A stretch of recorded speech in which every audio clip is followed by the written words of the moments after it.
I stood shivering in the freezing Seattle rain while my husband hurled my expensive luggage down our front steps. My designer clothes spilled onto the muddy lawn, ruined in an instant.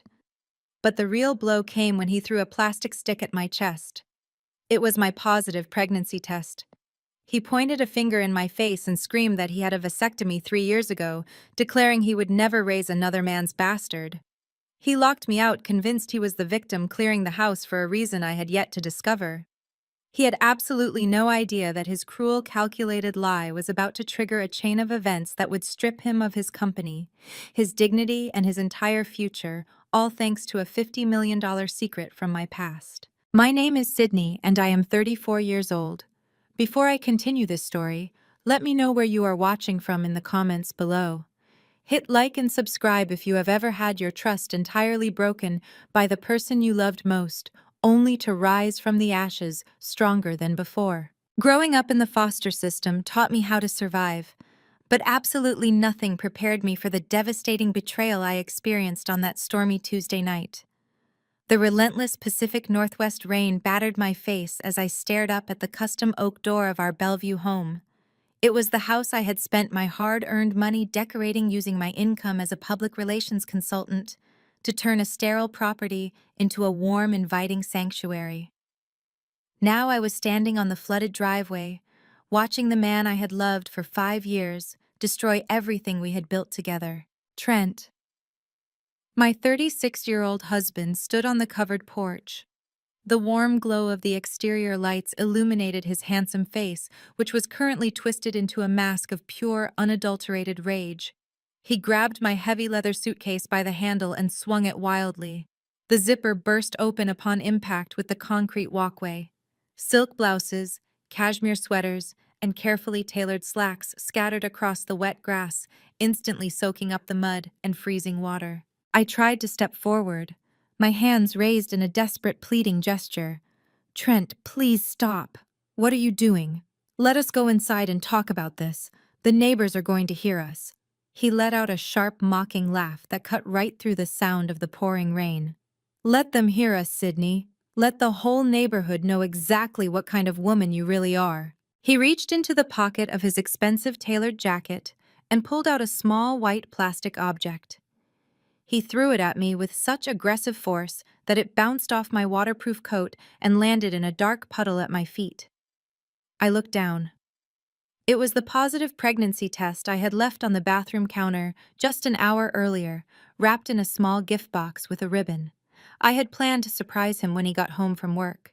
I had planned to celebrate the family we were finally starting. Instead, he was looking at me with pure, unfiltered disgust. "Do not try to pin this bastard on me," he shouted, his voice echoing down the quiet suburban street. I stared at him, completely shell-shocked. My mind struggled to process the sheer hostility of his words. "Trent, what are you saying? This is our baby. We talked about this." He took a menacing step toward the edge of the porch, his fists clenched at his sides. "Stop lying to my face, Sydney. I had a vasectomy 3 years ago. I never reversed it. There is absolutely no biological way that the child in your stomach belongs to me. So tell me, which one of your wealthy public relations clients have you been sleeping with?" The air was violently knocked out of my lungs. The accusation was so absurd, so entirely disconnected from reality, that for a brief second I thought he was experiencing some kind of mental break. I wiped the freezing rain from my eyes, desperately trying to reason with the man towering above me. "Trent, you know exactly how I got pregnant. We did a cycle of in vitro fertilization 2 years ago. We froze 3 perfectly healthy embryos. I told you last month that I was scheduling the transfer. I asked you to come to the clinic with me. I remembered that day perfectly. I had stood in our kitchen holding the clinic brochures, practically begging him to join me for the appointment. He had barely looked up from his laptop, claiming he had an urgent corporate audit to prepare for, and told me to just handle the medical appointments myself. He scoffed, shaking his head with exaggerated disbelief. "You really think I am that stupid I called the clinic, Sydney?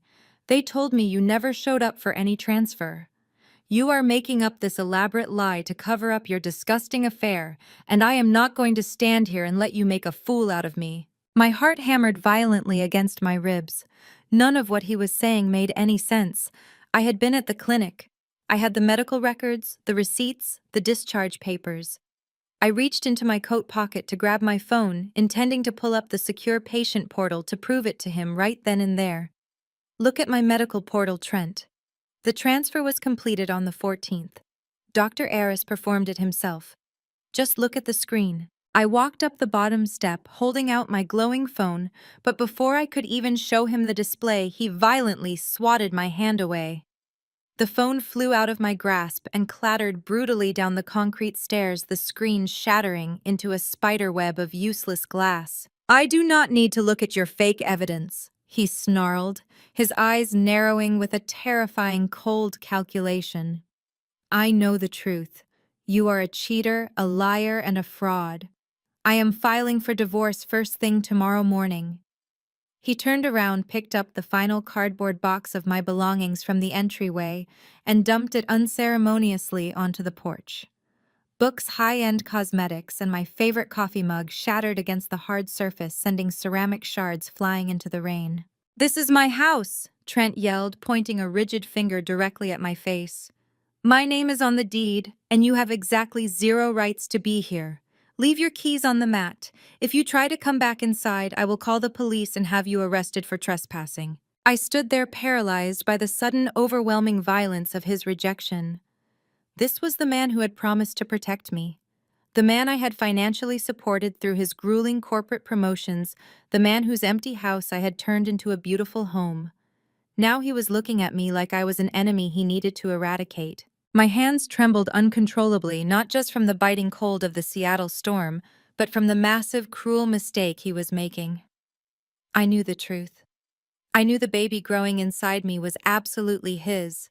I knew I had never been unfaithful for a single second of our entire marriage. As a public relations consultant, I made a living analyzing human behavior, detecting lies, and managing corporate crises. I knew exactly what a fabricated narrative looked like. And looking into Trent's eyes, a sickening realization washed over me. He was not a heartbroken husband discovering a betrayal. He was a man executing a meticulously planned exit strategy. The rage was entirely performative. The vasectomy claim was a calculated weapon. He stepped back inside the warm, dry foyer and grabbed the heavy brass handle of the front door. "Have a nice life, Sydney. Try to find a fool who actually wants to raise another man's mistake." The heavy oak door slammed shut with a sickening thud. The deadbolt clicked into place, echoing loudly in the damp night air. I was left entirely alone in the dark, soaking wet, staring at the ruins of my marriage scattered across the muddy lawn. I had no idea that Trent was actively clearing me out of the house for a very specific, sinister reason. But as I stood there in the pouring rain, wrapping my arms around my stomach to protect the tiny life inside me, a quiet, terrifying resolve began to take root in my chest. He had just made the biggest miscalculation of his life. The heavy deadbolt clicked, echoing loudly, just moments after Trent had locked me out. The oak door swung open again, casting a long, mocking shadow across the flooded walkway. I briefly thought Trent had come to his senses. I stepped forward, rain dripping from my eyelashes, ready to explain the clinic protocols, the embryo transfer, the scientific facts he was so deliberately ignoring. But Trent was not alone. Stepping onto the covered porch, holding a steaming mug of tea as if she were watching a theatrical performance, was his 62-year-old mother, Patricia. Right behind her hovered Courtney, his 32-year-old sister, wearing a smug, satisfied grin that mirrored her brother perfectly. They had been inside the entire time. They had listened to him throw my belongings into the mud and accuse me of infidelity, and they had done absolutely nothing to stop it. "Patricia," I gasped, my voice hoarse from the freezing wind, "tell him he is making a mistake. You know we froze embryos 2 years ago. You were at the hospital with us when they retrieved them. You know this baby is his." Patricia took a slow, deliberate sip from her mug. Her perfectly coiffed silver hair remained untouched by the storm raging just feet away from her. She looked down at me, her gaze sweeping over my ruined clothes and my shattered phone on the concrete stairs. "Do not drag me into your disgusting lies, Sydney," Patricia said, her voice dripping with venom. "Trent told us you canceled the transfer. He told us you have been acting erratically, staying out late, working with those high-profile male clients of yours. We all know what happens in the public relations industry. You are a career-obsessed woman who finally realized her biological clock was ticking and panicked. I stared at her, the betrayal compounding with every syllable she uttered. They were actively rewriting history. Courtney stepped forward, leaning against the doorframe, crossing her arms over her expensive cashmere sweater. "Just give it up, Sydney," Courtney sneered. "My brother is too smart to fall for your trap. He had the vasectomy to ensure you could not trap him with a pregnancy when your PR business inevitably went under.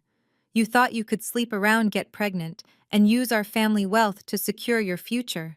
It is pathetic." I shook my head, my mind spinning from the sheer audacity of their gaslighting. What family wealth? I demanded, the shock finally giving way to a burning white-hot anger. I paid for the renovation of this entire house. I funded Trent's lifestyle while he was a junior associate. I built my agency from the ground up while you, Courtney, have lived off your husband's paycheck for a decade. Patricia slammed her mug down on the patio table. "How dare you speak to my daughter that way?" Patricia hissed, her face contorting with rage. "I told Trent from the very beginning that marrying a nobody with no family background was a massive mistake. You grew up in the foster system. You have no pedigree, no class, and no concept of loyalty. You are just a stray dog he brought home, and now you are biting the hand that fed you. We allowed you into our family, and you repaid us by cheating on my son and trying to pass off a bastard child as a rightful heir." Trent stepped in front of his mother and sister, puffing out his chest, completely emboldened by his toxic audience. "Let us make one thing perfectly clear, Sydney. I am filing for divorce first thing tomorrow morning, and I am keeping the house. You foolishly agreed to leave your name off the deed to secure a better mortgage rate because of your student loans. You have no legal standing here. You have no family to run to. You have absolutely nothing. Take your wet clothes and start walking. If you are not off my property in 60 seconds, I am calling the police." The cruelty was so synchronized, so perfectly orchestrated, that the terrifying truth finally clicked into place. This was not a spontaneous argument. This was an ambush. They had planned this exact moment. They had waited for a stormy night to throw me out, ensuring I would be at my most vulnerable. They wanted to break me mentally and financially, stripping me of the assets I had poured into this marriage, leaving me stranded on the street with an unborn child.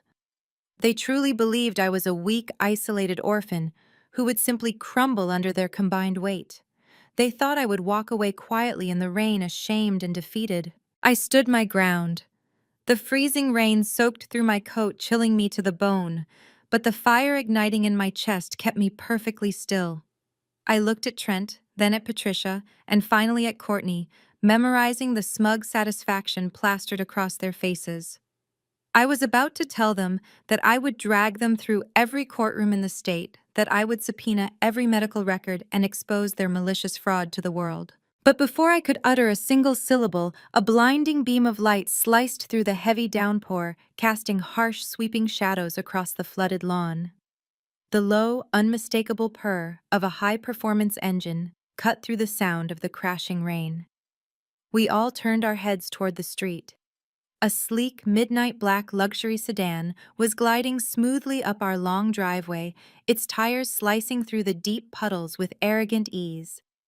It was a vehicle that cost more than Trent's entire annual salary, a car that commanded immediate attention and respect. The vehicle rolled to a smooth stop right behind my ruined luggage. The headlights illuminated the rain-soaked driveway, freezing Trent, Patricia, and Courtney in their tracks. The smug grins melted off their faces, replaced instantly by utter confusion. The heavy engine idled quietly, vibrating with raw power as the passenger side door slowly began to open. The heavy engine idled quietly, vibrating with raw power as the passenger side door slowly began to open. But before the occupant could step out into the violent storm, the front door of the house was pushed open even wider. Jamal rushed onto the porch. At 34 years old, Jamal was a striking African-American man who usually carried himself with quiet, steady dignity. Tonight, however, his face was pale with absolute horror. He had clearly been upstairs, completely unaware of the full extent of the ambush, until the shouting echoed through the walls of the house. He held my heavy wool winter coat tightly in his hands. His eyes darted frantically from the scattered debris of my life to my freezing, soaked figure standing in the freezing mud. "Sydney, you are freezing," Jamal said. His voice was thick with empathy and deep disbelief. He took a decisive step down the concrete stairs, extending the warm coat toward me. "Please take this coat. You absolutely cannot be out here in this weather." Before his foot could even hit the second step, Courtney lunged forward with terrifying speed. She dug her manicured nails into Jamal's forearm and violently yanked him backward. "What do you think you are doing?" she shrieked, her face twisted with ugly territorial rage. "Do not give that cheating fraud a single thing from this house. She is trespassing on our property." Jamal stumbled back, his jaw tightening as he looked at his wife. "Courtney, look at her," he pleaded, dropping his voice to a desperate, urgent whisper. "She is pregnant. She is freezing in the rain. This is completely insane. You cannot just throw her out into a severe storm like this." Trent whipped around, pointing his finger directly at Jamal's chest. "You better remember exactly who signs your paychecks," Trent threatened.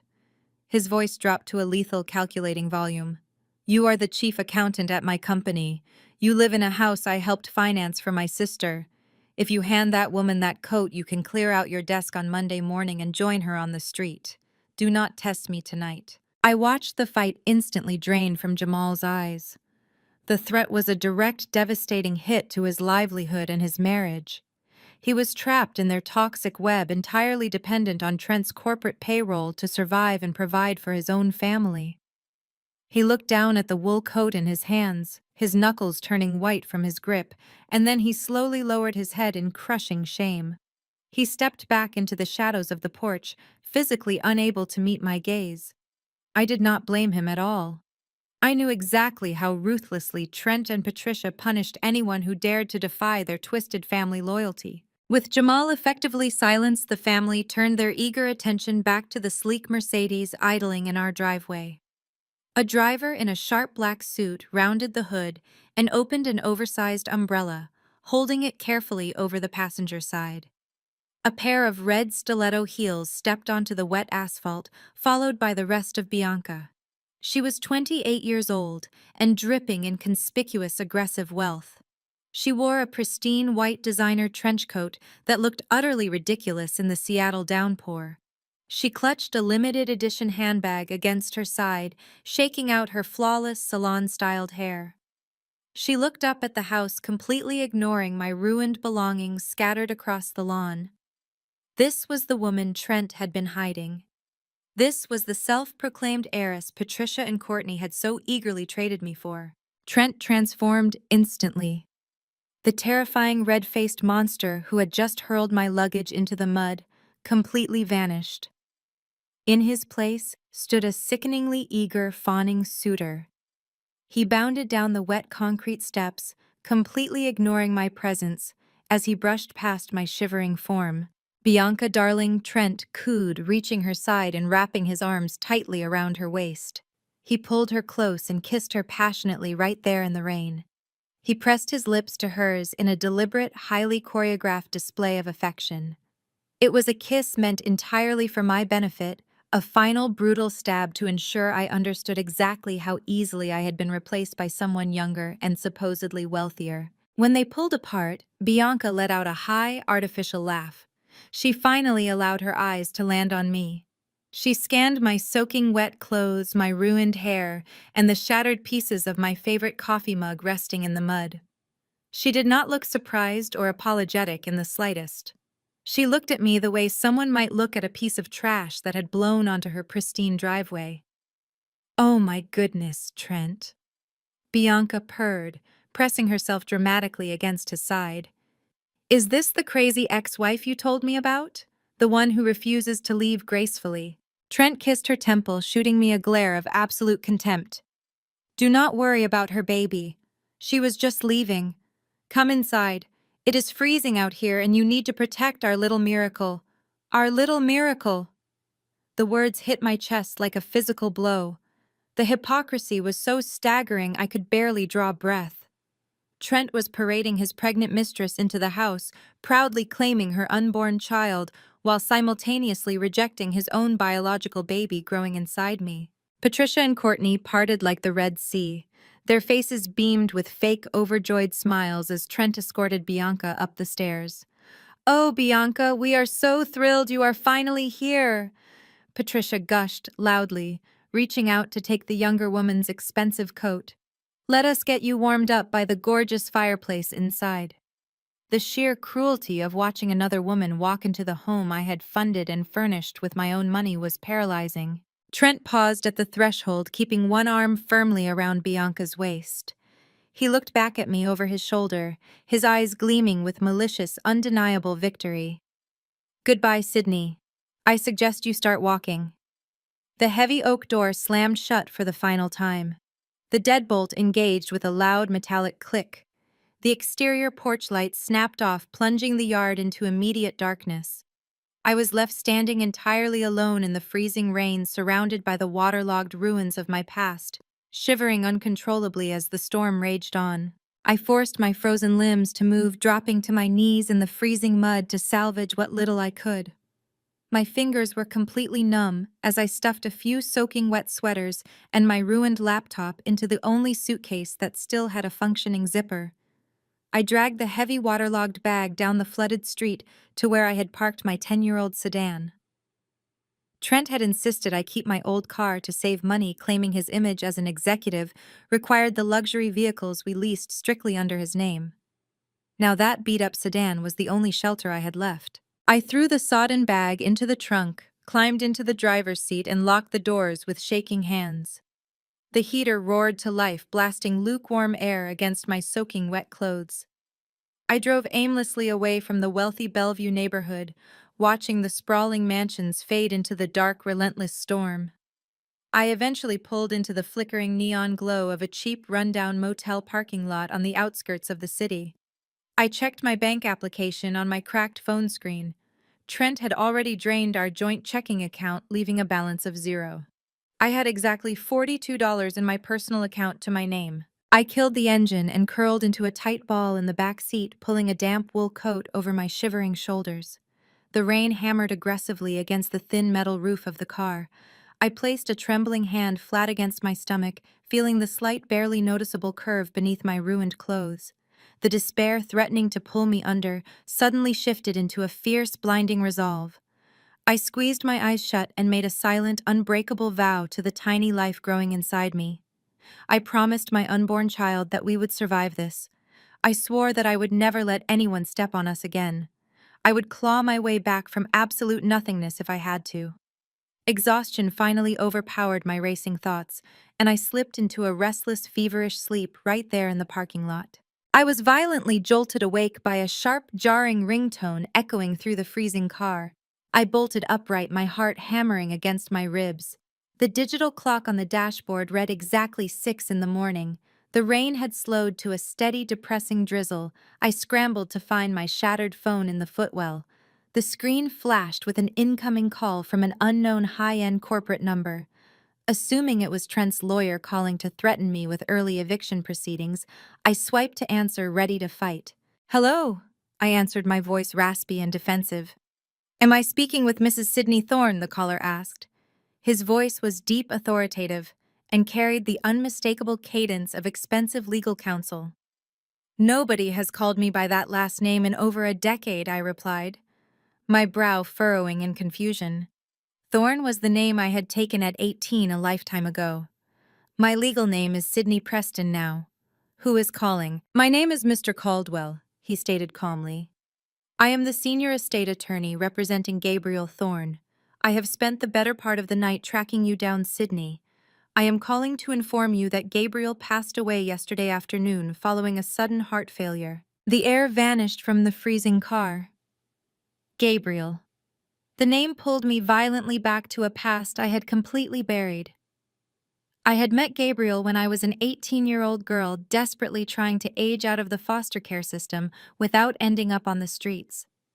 He was a brilliant, reclusive tech developer in his 20s, just starting to build his empire from a cramped garage. We had married hastily in a quiet courthouse ceremony, in 2009, bonding over our shared trauma and a mutual desire to escape our grim circumstances. But 2 years later, we realized we were better as friends than spouses. We signed the divorce papers in 2011, hugged each other goodbye, and walked away to live our separate lives. I am so incredibly sorry to hear that. I breathed out, genuine grief tightening my chest. Gabriel was a good man. But Mr. Caldwell, I do not understand why you are calling me. Gabriel and I divorced over 10 years ago. You need to contact his next of kin. That is exactly why I am calling you, Mr. Caldwell replied, his tone shifting into sharp clinical precision. You and Gabriel signed the divorce petition in 2011. However, due to a severe administrative error by the state clerk's office at the time, the final dissolution of marriage was never stamped or entered into the registry. We only discovered this oversight last night during the emergency audit of his estate. I sat perfectly still. The damp cold of the car was completely forgotten. What are you saying, Mr. Caldwell? I am saying the divorce was never legally finalized, he explained slowly, letting the massive weight of the reality settle over the line. Under the law, your subsequent marriage to your current husband is entirely void. Legally speaking, Sydney, you are still Gabriel Thorne's wife. You are his legal widow. My mind reeled. If my marriage to Trent was void, then Trent had no legal right to anything. The house, the threats, the divorce he bragged about filing, all of it was built on a marriage that did not legally exist. He could not take half of my business or force me into a grueling legal battle over assets because we were never truly married. Before I could even process the magnitude of that revelation, Mr. Caldwell delivered the final world-shaking blow. Gabriel never wrote a new will after you separated. Mr. Caldwell continued. As his lawful widow, you are the sole legal heir to his entire estate. This includes his private liquid assets and total ownership of his venture capital firm. You need to come to my office immediately, Sydney. You just inherited $50 million. The phone nearly slipped from my frozen fingers. $50 million. The number echoed in the cramped, damp interior of my beaten sedan like a transmission from another universe. I stared blankly at the fogged windshield, trying to reconcile the freezing reality of my current homelessness with the astronomical figure Mr. Caldwell had just spoken. Gabriel, the quiet, brilliant boy who had once shared cheap ramen with me in a tiny studio apartment, had built an empire and left the keys entirely to me. I need you to come to my office at the Columbia Center immediately, Sydney. Mr. Caldwell instructed, his voice cutting through my shock with practiced authority. We have extensive paperwork to review, and the board of his venture capital firm is already demanding answers regarding the succession plan. I will have my security team clear you through the private parking garage. I looked down at my mud-stained coat and ruined shoes. I am currently sitting in a motel parking lot in wet clothes. I said, my voice shaking as the adrenaline began to wear off. The man I thought was my husband threw me out last night. I do not exactly look like the CEO of a $50 million estate right now. Mr. Caldwell did not miss a single beat. You are the sole owner of Thorne Capital Sydney. It does not matter if you walk into my office wearing a garbage bag. You own the building. I will see you in 20 minutes. He ended the call. I sat in the suffocating silence of my car for a long moment, my hands resting protectively over my stomach. Trent had thrown me away like trash, confident that I had no resources, no family, and no power to fight back. He had paraded his mistress into my home, certain he had orchestrated the perfect, devastating victory. He had no idea that his cruelty had merely pushed me out the door just in time to catch a golden parachute. I started the engine, the aggressive roar of the old sedan sounding surprisingly triumphant, and drove straight toward downtown Seattle. The Columbia Center loomed against the gray morning sky. Following Caldwell's instructions, I bypassed the main lobby and drove into the secured underground garage where a private elevator awaited me. When the polished steel doors opened on the top floor, I stepped into a breathtaking expanse of floor-to-ceiling glass overlooking the Puget Sound. Mr. Caldwell was waiting for me. He was a distinguished man in his 60s with sharp, intelligent eyes that sized me up instantly. He did not judge my disheveled appearance. Instead, he offered a respectful nod and ushered me into a massive conference room. On the mahogany table sat a stack of thick legal binders. He walked me through the impossible reality step by step. He produced the original 2009 marriage certificate, complete with Gabriel's unmistakable signature, followed by the 2011 divorce petition that lacked the crucial judicial stamp. Because Gabriel had died intestate, meaning without a formal will updating his beneficiaries, the state law automatically diverted his entire estate to his legal spouse. That was me. Your subsequent marriage to Trent is legally classified as void ab initio, Mr. Caldwell explained, tapping a manicured finger against a thick legal textbook. It means invalid from the start. You do not need a divorce from Trent because in the eyes of the law you were never married to him. He has zero claim to this $50 million estate, and furthermore, any marital assets you supposedly shared with him are subject to immediate separation under fraud statutes since he entered the marriage under false pretenses. A cold, sharp wave of satisfaction washed over me. Trent thought he had stripped me of my home and my dignity. He thought he held all the legal cards. In reality, he was legally nothing to me. However, Mr. Caldwell continued, his tone shifting into something significantly more intense. The $50 million in liquid assets and real estate is only one half of the equation. The other half is Thorn Capital, Gabriel's venture capital firm. As the sole heir, you are now the majority shareholder and acting CEO. Last night, when I realized you were the beneficiary, I took the liberty of auditing the firm's primary debt portfolio to prepare you for immediate business operations. Mr. Caldwell slid a sleek black folder across the polished mahogany table. It stopped right in front of me. I opened the cover. The logo on the first page made the breath catch in my throat. It was the corporate crest of Trent's company. The very same company where he served as a senior executive and where Jamal worked as the chief accountant. I looked up, my heart hammering a chaotic rhythm against my ribs. What is this, Mr. Caldwell? That is a detailed financial report on one of Thorn Capital's largest and currently most problematic debtors, he replied smoothly. Your former partner's company took out a massive operational loan from Gabriel's firm 2 years ago to fund their aggressive expansion. They have defaulted on their last 3 payments. Their business is currently bleeding cash at an unsustainable rate. Mr. Caldwell leaned forward, resting his hands on the table. Yesterday afternoon, mere hours before Gabriel passed away, their CEO submitted a desperate plea for a $5 million loan extension. If Thorn Capital denies this extension and calls in the debt, that company will be forced to file for Chapter 11 bankruptcy by next Friday. The executive board, including your former partner, will lose everything. Their assets will be liquidated, and their equity will be rendered entirely worthless. I stared at the financial spreadsheets, the numbers blurring together as the astronomical weight of the situation finally settled over me. Trent had kicked me out into the freezing rain, boasting about his corporate salary, his house, and his untouchable status. He had threatened Jamal's job to force him into submission. He had paraded Bianca around, promising her a life of limitless luxury funded by his executive paycheck. They all believed they held the high ground. They believed they had won. But as I sat in that sky-high conference room, looking at the exact documents that dictated whether Trent's company survived the week or collapsed into absolute ruin, a slow, dangerous smile spread across my face. Trent was not untouchable. His entire existence, his career, his wealth, and his arrogant pride were currently balancing on the edge of a cliff. And I was the one holding the absolute power of life and death over his entire future. I stared at the pristine pages of the financial report, tracing the crisp black ink that spelled out the impending doom of my soon-to-be ex-husband. The sheer poetry of the situation was almost too perfect to comprehend.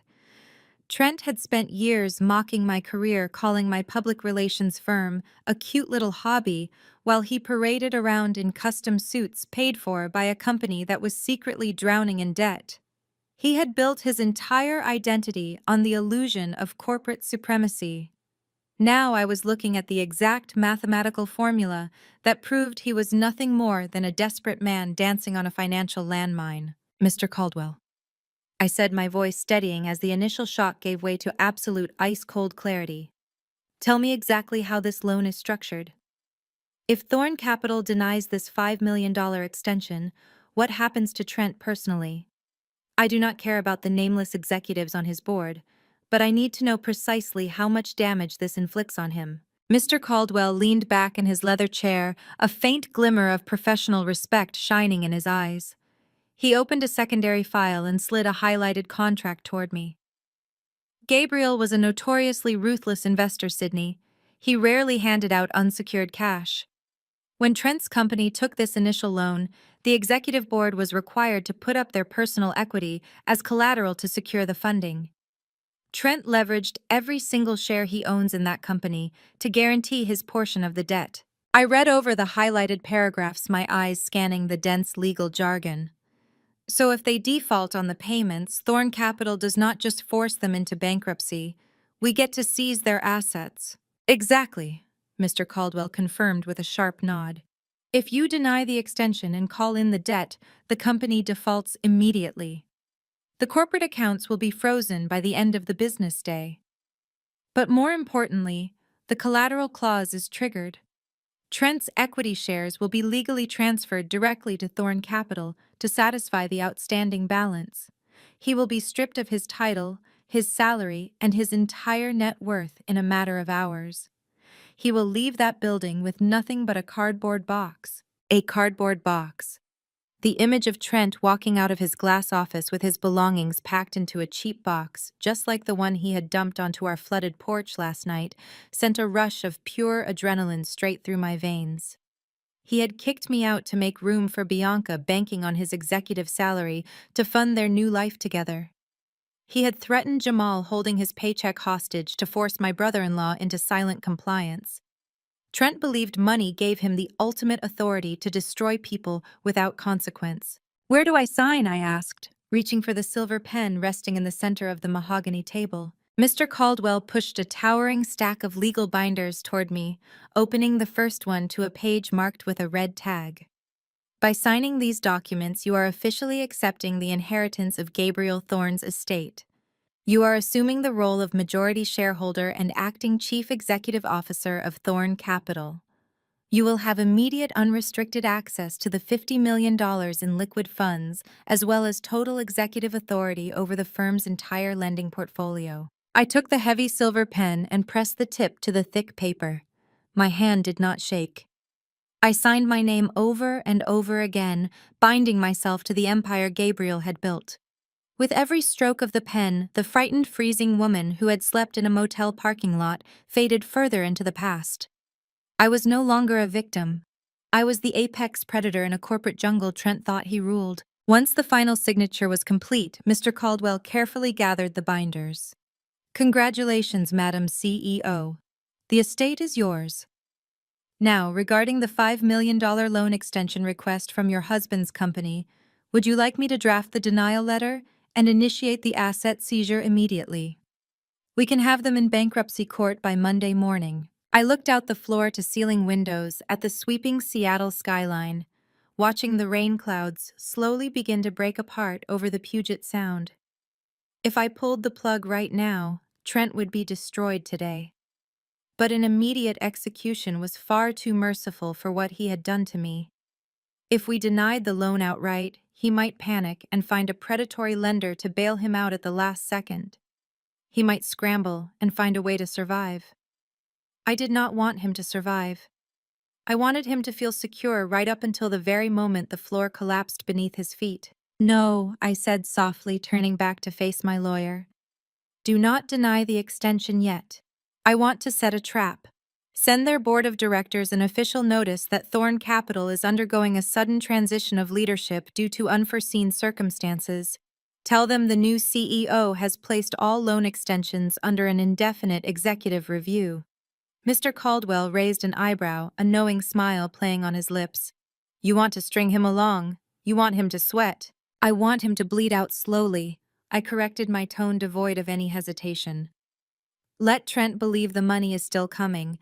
Let him keep making promises to his mistress and his mother. Let him climb as high as he possibly can so the fall destroys him completely. But while we string his company along, I want to start applying the pressure personally. I pointed to the financial report still resting on the table. Trent uses a corporate credit card for his personal expenses. He charges expensive dinners, luxury hotel stays, and lavish gifts to his executive expense account, claiming them as client entertainment. As the primary creditor auditing their failing business does, Thorn Capital have the authority to flag and freeze discretionary corporate spending. Mr. Caldwell tapped his chin thoughtfully. Given their current default status and the executive review clause you just activated, absolutely. We can freeze their corporate credit lines within the hour, under the guise of an operational audit. Do it, I commanded. Freeze every single corporate card issued to their executive board. I want Trent's financial oxygen cut off today. I stood up from the massive leather chair, suddenly hyper-aware of my ruined, mud-stained coat and damp hair. I had the power, the money, and the strategy to completely dismantle the people who had tried to bury me. But if I was going to wage this war, I could no longer look like the broken wife who had been thrown out in the rain. I needed to look like the $50 million nightmare they were about to face. I thanked Mr. Caldwell, took the limitless black card he handed me, and prepared to transform myself. Stepping out of the private elevator and into the crisp Seattle air, I felt the heavy weight of the black titanium card pressing against my palm. It was not just a piece of metal. It was an absolute weapon. I walked away from the Columbia Center and headed straight toward the upscale retail district. The rain had completely stopped, leaving the city streets slick and gleaming under the breaking sunlight. People cast sideways glances at my ruined, mud-caked coat and disheveled appearance, but their judgment no longer held any power over me. I was a $50 million ghost walking among them. I walked through the towering glass doors of a flagship designer boutique. A perfectly groomed sales associate immediately stepped forward, her eyes darting to my filthy shoes with barely concealed disdain. She opened her mouth, likely to direct me to a public restroom or politely ask me to leave. I did not give her the chance to speak. I handed her the titanium card. I need a complete wardrobe replacement, I said, my voice projecting absolute authority. Everything from undergarments to outerwear. I want sharp lines, structured blazers, and impeccable tailoring. We are starting from scratch, and I have zero patience for delays. The associate glanced at the card, recognizing the exclusive insignia of unlimited wealth. Her condescension evaporated instantly, replaced by panicked, fawning subservience. She ushered me into a private VIP fitting room, bringing out racks of pristine, high-end garments. I stripped off the damp, freezing clothes from the night before and let them fall into a pathetic pile on the plush carpet. That was the old Sydney. That was the woman who begged a manipulative monster for basic human decency. I stepped into a tailored emerald green suit that fit like second skin. The sharp shoulders and cinched waist commanded respect. I paired it with sleek black stiletto heels that echoed with power every time I took a step. I purchased cashmere coats, silk blouses, and Italian leather handbags, replacing my entire existence with items that radiated undeniable success. I also selected a heavy diamond-encrusted watch, snapping it around my wrist, as a physical reminder that my time of being a victim was officially over. When the associate handed me the receipt, the astronomical total did not even make me blink. I told her to throw my old clothes directly into the dumpster out back. Next, I walked into the most exclusive salon in the downtown corridor. I demanded an immediate appointment, and the titanium card easily bypassed their 6-week waiting list. A team of stylists went to work. They washed away the freezing rain, the mud, and the exhaustion of the past 24 hours. They treated my hair, transforming the tangled mess into a sleek, glossy blowout that framed my face with sharp precision. A makeup artist erased the dark circles of my sleepless night, replacing my tired, tear-stained complexion with a flawless, striking look. Red lips, sharp contour, and eyes that held no mercy. When I finally looked in the full-length mirror, the breath caught in my throat. I did not just look wealthy, I looked completely lethal. The soft, accommodating wife who had tirelessly funded Trent's corporate ladder climb was entirely gone. The woman staring back at me was an untouchable executive, a mother fiercely protecting her child, and a billionaire CEO ready to burn her enemies to the ground. I thanked the stylists, leaving a tip that made them gasp aloud, and walked back out into the bustling city. I needed a base of operations, a fortress where Trent could never reach me. I directed my hired private driver to a five-star luxury hotel known for its impenetrable security and absolute discretion. At the front desk, I booked their top-floor penthouse suite indefinitely. I explicitly instructed the concierge that my name was to remain strictly confidential and that no visitors were allowed without my direct verbal authorization. The manager personally escorted me to the private elevator. When the doors opened into the penthouse, I was greeted by sweeping panoramic views of the Seattle skyline and the vast ocean beyond. The suite was a masterpiece of modern architecture, featuring a massive marble kitchen, a sunken living area with a modern fireplace, and a master bedroom that felt like an absolute sanctuary. I walked over to the floor-to-ceiling window, looking down at the tiny cars navigating the streets below. I placed my hand gently over my stomach, feeling a profound sense of peace wash over me. "We are safe now," I whispered to my baby. "Nobody is ever going to throw us out into the cold again. I promise you that. We have everything we need, and anyone who tries to hurt us will pay the ultimate price." I sank into the plush velvet sofa, finally allowing my body to rest in the quiet, secure warmth of the suite. I had just purchased a brand new encrypted smartphone to replace the one Trent had shattered on the concrete stairs. I set up my new accounts, ensuring my digital footprint was completely secure and detached from any shared plans I previously held with my ex. I was in the middle of syncing my professional business contacts when the pristine screen suddenly flared to life. A notification chimed loudly in the silent room, shattering the perfect tranquility of my new fortress. It was an encrypted, anonymous text message from an unregistered number. I stared at the screen, my heart rate picking up a sudden cautious rhythm. Only my lawyer had this new number. I opened the secure application. The message contained only 2 sentences. "I know exactly what Trent is planning next. Meet me at the Pike Place coffee shop in 1 hour and come alone." I opened the secure application. The message contained only 2 sentences. "I know exactly what Trent is planning next. Meet me at the Pike Place coffee shop in 1 hour and come alone." I stared at the glowing screen, calculating the risks. It could easily be a trap orchestrated by Trent or Patricia to corner me into signing away my rights to the house. But the old Sydney, the one who would have cowered in fear and second-guessed every move, was completely gone. I locked my phone, grabbed my Italian leather handbag, and headed straight for the private elevator. I stepped out onto the bustling Seattle streets, blending seamlessly into the affluent morning crowd. The Pike Place coffee shop was tucked away, in a discreet, dimly lit corner, away from the main tourist traffic. It was the perfect location for a clandestine meeting. I pushed open the heavy wooden door, the brass bell chiming softly above me, and my eyes scanned the dark booths lining the back wall. Sitting in the furthest, most secluded corner, gripping a paper coffee cup with both hands, was Jamal. He wore a heavy dark jacket, the collar pulled up slightly to obscure his face from anyone who might walk by.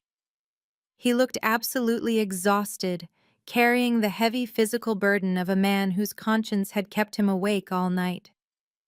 I walked over to his booth, my black stiletto heels clicking sharply against the polished concrete floor, commanding the space with every step. When I slid into the leather seat across from him, he looked up and his eyes widened in absolute shock. He took in my structured emerald green designer suit, my flawless blowout, and the diamond watch glinting under the dim cafe lights. This was not the soaking wet, shivering victim he had tried to hand a coat to the night before. Sidney Jamal breathed out, his voice thick with disbelief and overwhelming relief. "You look incredible. I was so worried about you. I thought you were sleeping on the freezing streets. I felt sick to my stomach the entire night." I smiled, a tight, highly controlled expression. "I found a much better arrangement, Jamal. You do not need to worry about me anymore. But why am I here? What do you know?" He looked down at his coffee cup, his broad shoulders slumping with profound shame. First, I need to apologize. I am so deeply sorry for last night. I should have fought Courtney. I should have punched Trent in the jaw and driven you to a hotel myself. I watched them pop champagne and toast to that fake heiress while you were out in the storm. It was the most disgusting display of cruelty I have ever witnessed in my entire life. I held up a hand, stopping his apology before he could spiral further into guilt. You do not owe me an apology, Jamal. I know exactly what Trent held over your head. He threatened your job and your livelihood. You have a family to protect, and Courtney would have made your life a living hell. I am not angry with you. I am angry with them. Jamal shook his head firmly, his expression hardening with newfound resolve. No, it is not just about the job anymore. I am done being a pawn in their toxic games. Courtney and Patricia are absolute vultures, and Trent is a monster. I spent the entire night thinking about how easily he threw you away after everything you did for him, after you funded his entire lifestyle. I realized that if he could do that to his own devoted wife, he would not hesitate to throw me under the bus when his company inevitably collapses. I want out of this family, Sydney, and I want to help you take him down. He reached into his jacket pocket and pulled out a small silver USB drive. He placed it carefully on the table and slid it across the smooth wood until it stopped right in front of me. Take it, he urged, his voice dropping to an urgent, cautious whisper.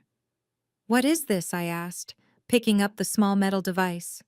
It felt incredibly heavy with implication. That is the internal corporate accounting for Trent's company, Jamal explained, leaning forward so no one else could hear. I am the chief accountant. I have unrestricted access to everything. Trent's business is a complete house of cards, Sydney. He has been cooking the books for over a year, hiding massive operational losses by shifting funds between illegal shell accounts. The company is completely bankrupt. He is desperately waiting on a $5 million loan extension from a venture capital firm to cover up the massive fraud. If they audit him closely, he is going to federal prison. A rush of pure vindictive satisfaction surged through me. Jamal had no idea that I was the very CEO of the venture capital firm currently holding that loan. He had just handed me the exact forensic evidence I needed to bypass a lengthy corporate audit and execute Trent immediately. I could freeze his accounts today, hand this drive over to the federal authorities tomorrow, and watch Trent be hauled out of his glass office in handcuffs. This was the ultimate silver bullet. Jamal, this is incredible, I said, carefully slipping the USB drive into my designer handbag. You are risking everything by giving me this evidence. I will make sure you are fully protected when the fallout hits. You have my absolute word. I gathered my things ready to return to my penthouse and call Mr. Caldwell to initiate the final lethal strike against Trent's company. But as I started to slide out of the booth, Jamal reached out and grabbed my wrist. His grip was tight, desperate, and urgent. His eyes were wide with a disturbing mixture of pity and outrage. Wait, Sydney. Do not leave yet. You need to know the rest. I stopped, settling back into the leather seat. I looked at his terrified expression, suddenly realizing that the corporate fraud was only the tip of the iceberg. What else is there, Jamal? What else did you find in those files? Jamal took a shaky breath, looking me dead in the eyes. The corporate fraud is bad, he said, his voice trembling with the crushing weight of the secret. But that is not the worst part. I broke into his personal files last night looking for offshore accounts. Trent lied to you about the clinic. He lied to you about the argument on the porch. He lied about everything. He stared at my stomach, a look of profound sorrow crossing his face. Trent never had a vasectomy. The words hung in the air between us, heavy and suffocating. I stared at Jamal, processing the sheer magnitude of the betrayal. Trent never had a vasectomy. The accusation on the porch, the shattered pregnancy test, the absolute disgust in his eyes, it was all a meticulously crafted performance. He forged the medical records. Jamal explained, his voice shaking with revulsion. I found an email thread in his deleted folder. He paid off an unethical clerk at a private clinic to generate a fake post-operative report. He knew the baby was his, Sydney. He knew you never cheated. My hands clenched into fists under the table. Why, I demanded, the anger in my chest burning hotter than before. Why go through such an elaborate psychopathic lie just to kick me out? If he wanted a divorce, he could have just asked for one. Because of Bianca, Jamal said, leaning closer. She told Trent she is pregnant too, and she convinced him that she is the sole heir to a massive international mining conglomerate. Trent is drowning in corporate debt, and he sees Bianca as his ultimate golden ticket. But she demanded a ring and a house before she would introduce him to her supposed billionaire father. The pieces of the puzzle slammed into place with sickening clarity. Trent needed to clear me out of the house immediately. If he simply filed for a standard divorce, it would take months and our assets would be frozen and divided. He needed a dramatic fault-based excuse to throw me onto the street and play the devastated victim. By accusing me of infidelity and claiming the child was not his, he gained the immediate sympathy of his toxic mother and sister, justifying his rapid, brutal eviction. He threw away his loyal wife and his actual unborn child just to chase a non-existent fortune. The sheer greed was almost difficult to comprehend. Jamal checked his watch, his eyes darting toward the cafe entrance. I have to get back to the office before Trent notices I am missing from my desk. If he suspects I am talking to you, he will fire me before I can secure my own family's finances. You have given me exactly what I need, Jamal, I said, my voice eerily calm. I promise you Trent will not have a company left to fire you from. You are safe. Jamal stood up, pulling his dark collar back up around his neck. He took one step away from the booth, but suddenly stopped, turning back to face me with a sharp, determined look in his eye. There is one more thing you need to know, Jamal said. Trent is making his grand move tonight. He booked the main private dining room at the Luminary, that new Michelin star restaurant downtown. He is hosting a massive, lavish family dinner. Patricia Courtney and all of Trent's elite social circle are going to be there. He is using the corporate credit card to fund the entire night. He plans to officially introduce Bianca to everyone and announce their engagement. A cold, brilliant thrill shot straight down my spine. The Luminary was notoriously exclusive, catering only to the ultra-wealthy. Trent was pulling out all the stops to impress a woman he believed would save him from financial ruin, using money he did not actually have. What time is the reservation? I asked. 8 o'clock tonight, Jamal replied. He wants it to be a massive spectacle. Thank you, Jamal, I said, a slow, predatory smile forming on my lips. It will absolutely be a spectacle. Jamal gave me a quick nod and hurried out of the coffee shop, disappearing into the crowded Seattle streets. I sat alone in the booth for a few minutes, my fingers drumming rhythmically against the polished wood table. Trent thought he had successfully buried me. He thought he was untouchable, surrounded by his toxic enablers, celebrating his new life with stolen corporate funds. He was about to learn a very hard lesson about what happens when you underestimate a woman who has nothing left to lose and $50 million to spend. I gathered my designer handbag and stepped out into the crisp afternoon air. I had a few hours to prepare, and I knew exactly what I was going to wear to my husband's engagement party. I returned to my penthouse and laid out the evening's armor. I bypassed the emerald green suit from earlier and selected a razor-sharp black silk tuxedo jacket with structured shoulders and a plunging neckline paired with tailored trousers that elongated my legs. I secured a heavy vintage diamond choker around my neck and slipped into a pair of red-soled stilettos. The woman staring back at me in the mirror was completely unrecognizable from the soaking wet, discarded wife of yesterday. She was pure, unfiltered power. Promptly at 8 o'clock, my private driver pulled up to the valet stand outside the Luminary. The restaurant was a fortress of modern culinary prestige in downtown Seattle, boasting a months-long waiting list and a reputation for catering exclusively to the ultra-wealthy. I bypassed the crowded lobby and approached the maitre d'. Before he could politely inform me that they were fully booked for the evening, I slid the heavy titanium black card across the host stand. I requested a premium table with a clear, unobstructed view of the main private dining alcove. The host took one look at the prestigious insignia on the card, gave a deferential bow, and personally escorted me into the softly lit, opulent dining room. I settled into a plush velvet booth and ordered a glass of their most expensive vintage champagne. It did not take long to spot my targets. Trent had secured a massive circular table right in the center of the elevated dining alcove. He was holding court loudly, ordering expensive appetizers and boasting to the sommelier about his supposedly refined palate with the unearned confidence of a man spending someone else's money. Beside him sat Bianca, draped in a flashy, overly sequined dress, playing the role of the bored, wealthy heiress to absolute perfection. She laughed artificially at every word Trent said, tossing her hair and flashing a massive, albeit entirely fraudulent diamond ring. Patricia and Courtney flanked them on either side, practically vibrating with obnoxious joy. Patricia was waving her hands around, speaking at a volume entirely inappropriate for a Michelin star establishment, making sure the surrounding tables knew her son was marrying an international mining heiress. Courtney was eagerly nodding along, snapping photos on her phone to document their newfound social climbing. They treated the waitstaff terribly, snapping their fingers and demanding immediate service. They looked like a pack of greedy hyenas feasting on a carcass, entirely oblivious to the fact that the carcass was completely poisoned. I sat quietly, taking the slow sip of my champagne, letting the exquisite taste wash over me. I watched them revel in their stolen corporate funds, absorbing their toxic joy. It only took about 15 minutes for the illusion to crack.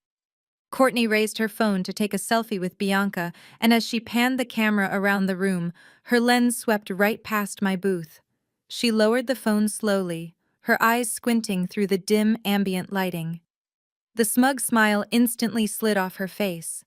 She tapped Patricia frantically on the shoulder and pointed a manicured finger in my direction. Patricia turned her head, her jaw visibly dropped. The shock of seeing me sitting in the most exclusive restaurant in the city, dripping in diamonds and high-end silk, clearly short-circuited her brain. But instead of feeling intimidated or cautious, Patricia and Courtney did exactly what narcissistic bullies always do. They doubled down on their cruelty. They pushed their chairs back and marched out of the dining alcove, their heels clicking aggressively against the polished hardwood floor.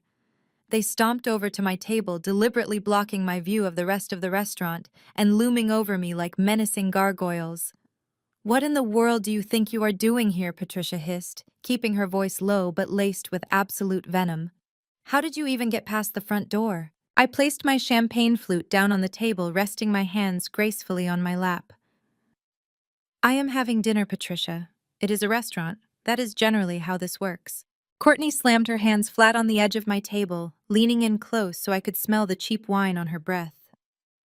"Are you seriously stalking us now, Sydney?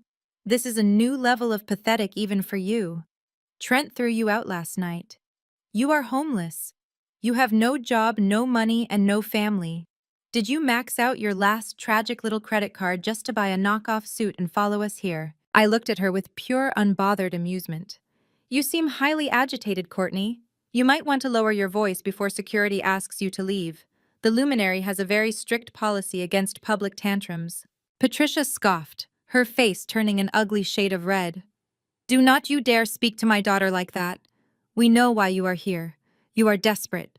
You dug through Trent's email or tracked his location just to come here and beg him to take you back.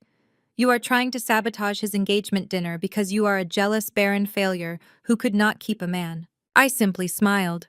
The old Sydney would have cried. The old Sydney would have absorbed those vile words and let them tear her apart.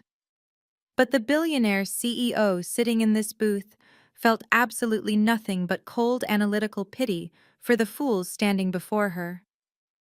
"I am not here for Trent," I said smoothly, picking up my glass again. "I am simply enjoying a lovely evening, though it is endlessly fascinating to watch you both worship a woman you know absolutely nothing about." Courtney let out a sharp, mocking laugh. "We know Bianca is worth more than you could ever comprehend in 10 lifetimes. You are just a bitter orphan who got kicked back to the gutter where you belong.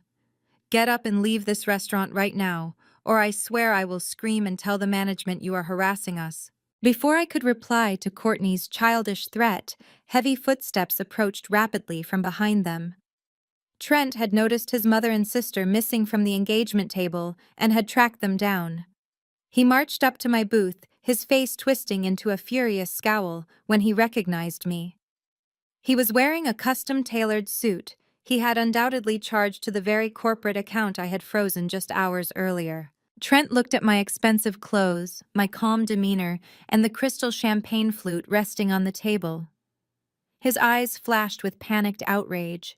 He genuinely believed I was a desperate broke woman trying to cause a public scene to ruin his big night and scare away his fake heiress. He reached into his suit jacket, his jaw clenched so tightly a muscle ticked in his cheek. He pulled out a crisp, brand-new $500 bill. He leaned over the table, invading my personal space, his eyes burning with a mixture of hatred and arrogant superiority. He slammed the cash down onto my table with a loud, aggressive smack. He slammed the cash down onto my table with a loud, aggressive smack. The crisp $500 bill sat stark against the pristine white tablecloth, a pathetic green flag of his overwhelming arrogance. Trent leaned over, planting his hands firmly on the edge of the velvet booth. He tried to use his physical size to intimidate me, looming over my dinner space like a schoolyard bully. "Take the money, Sydney," he snarled. He kept his voice to a harsh, jagged whisper, so the surrounding patrons of the Michelin star restaurant would not hear his utter lack of class. "Take the cash and leave this restaurant right now before you scare Bianca. You have made your pathetic little point by stalking us here. Now buy yourself a cheap hotel room for the night and stop embarrassing yourself in front of my family." Patricia and Courtney stood right behind him, their faces glowing with vicious, unearned satisfaction. They looked at the $500 bill as if Trent had just performed an act of supreme benevolent charity. Courtney actually crossed her arms over her chest and let out a soft, mocking sigh. "You should be thanking him on your knees," Courtney chimed in, her voice dripping with thick condescension. "It is a lot more than a jobless foster kid deserves after trying to trap my brother with another man's baby. Go on, Sydney, take the handout and scurry away." I looked down at the money. I did not reach for it. I did not flinch, and my expression did not change. I simply stared at the crumpled green paper as if someone had just placed a dead cockroach on my dining table. The sheer audacity of a man who was currently drowning in millions of dollars of corporate debt, trying to buy my dignity with $500, was almost poetic in its irony. I slowly lifted my gaze, letting my eyes lock directly onto Trent's. He expected tears. He expected me to snatch the money in absolute desperation. Instead, he found nothing but freezing, terrifying indifference. I did not say a single word to him. I simply raised my right hand, lifting 2 fingers into the air and snapping them sharply to summon the floor manager. The response was instantaneous.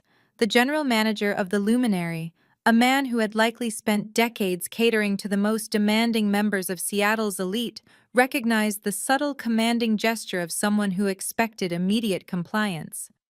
He practically sprinted across the dining room floor. He completely bypassed Trent, Patricia, and Courtney, as if they were nothing more than inconvenient pieces of furniture blocking his important path. "Yes, madam," the manager said, offering a deep, highly respectful bow the moment he reached the edge of my booth. "How may I assist you this evening?" I reached into my silk Italian clutch and slowly pulled out the heavy matte black titanium card.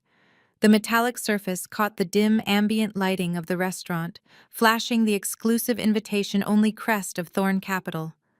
I placed it deliberately on the white tablecloth right next to Trent's pathetic $500 bill. The manager's eyes locked onto the black card immediately. The color drained from his face for a fraction of a second, before transforming into an expression of absolute, unwavering reverence. This was a card issued only to the absolute highest echelon of global wealth, a corporate instrument with literally no spending limit. "I am finding the atmosphere in this particular corner of the room to be incredibly cheap and visually offensive," I said. My voice was smooth, loud, and perfectly articulated so that every single word sliced right through Trent's fragile ego. "I need something to cleanse my palate and my eyes. Do you currently have the 1990 Chateau Petrus in your private cellar?" The manager swallowed hard, his posture straightening even further as he processed the magnitude of the request. "We do, madam. We have exactly 3 bottles remaining in our private reserve. They are currently priced at $5,000 each." "Excellent," I replied without a single second of hesitation. "I will take 2 of them." Trent let out a sharp, involuntary gasp. Courtney's jaw literally dropped open, her eyes bugging out of her head. $10,000 on wine. They stared at me as if I had suddenly grown a second head. Their brains were completely short-circuiting, entirely incapable of processing the math unfolding in front of them. But I am not drinking them, I continued smoothly. I waved my hand dismissively toward a neighboring booth where a young, bewildered couple was celebrating what looked like a quiet anniversary.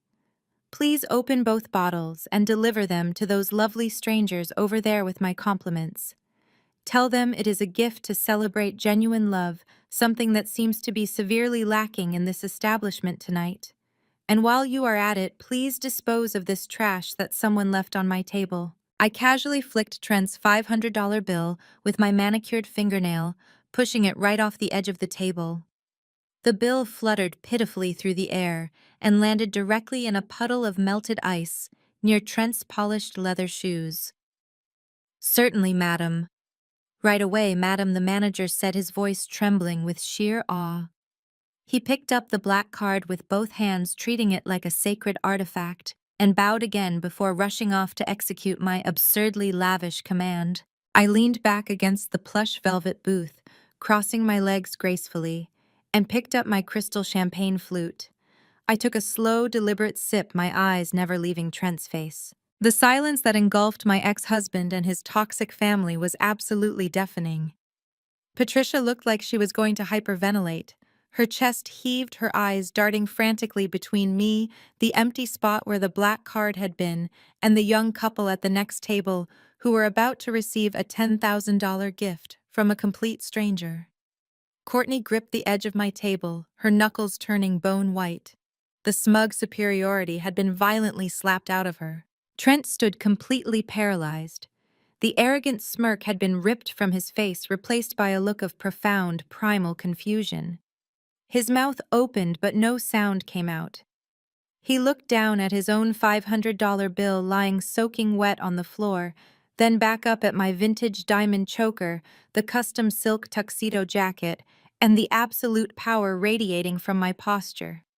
He was a man who worshipped money, who measured every ounce of human worth by a price tag. And I had just effortlessly incinerated $10,000 right in front of his face, simply to insult him. You, Trent stammered, his voice cracking into a high, pathetic squeak. Where did you get? He could not even finish the sentence. His reality was collapsing in real time. He had spent the last 24 hours convincing himself that I was a broken, penniless victim wandering the freezing streets. Seeing me wield the kind of astronomical wealth that he could only ever dream of possessing completely broke his psychological framing. I suggest you return to your fake heiress, Trent, I said softly, my tone laced with lethal amusement. You are hovering around my table like a common beggar, and it is ruining my appetite.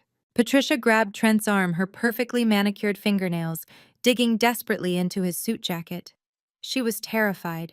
She did not know who I had become or who was funding me, but the sheer financial violence of my actions told her that I was no longer prey. Trent, we need to go back to the table, Patricia hissed, her voice trembling with rising panic. Bianca is watching us. Trent physically recoiled, taking a staggering step backward as if I had burned him. His eyes were wide with a deeply rooted fear. His ego, fragile and entirely dependent on his financial superiority, had just been pulverized into dust. He could not comprehend my wealth, but his desperate need to save face in front of his new mistress overrode his shock. He grabbed his mother and sister by their arms, hauling them away from my booth. He threw his shoulders back, puffing out his chest in a pathetic, transparent attempt to regain his shattered dignity, and stormed back toward the private dining alcove to pay his own enormous bill and prove he was still a king. I watched from the quiet sanctuary of my velvet booth as Trent marched back to his elevated dining alcove. He practically shoved his mother and sister into their respective chairs before dropping heavily into his own seat next to Bianca.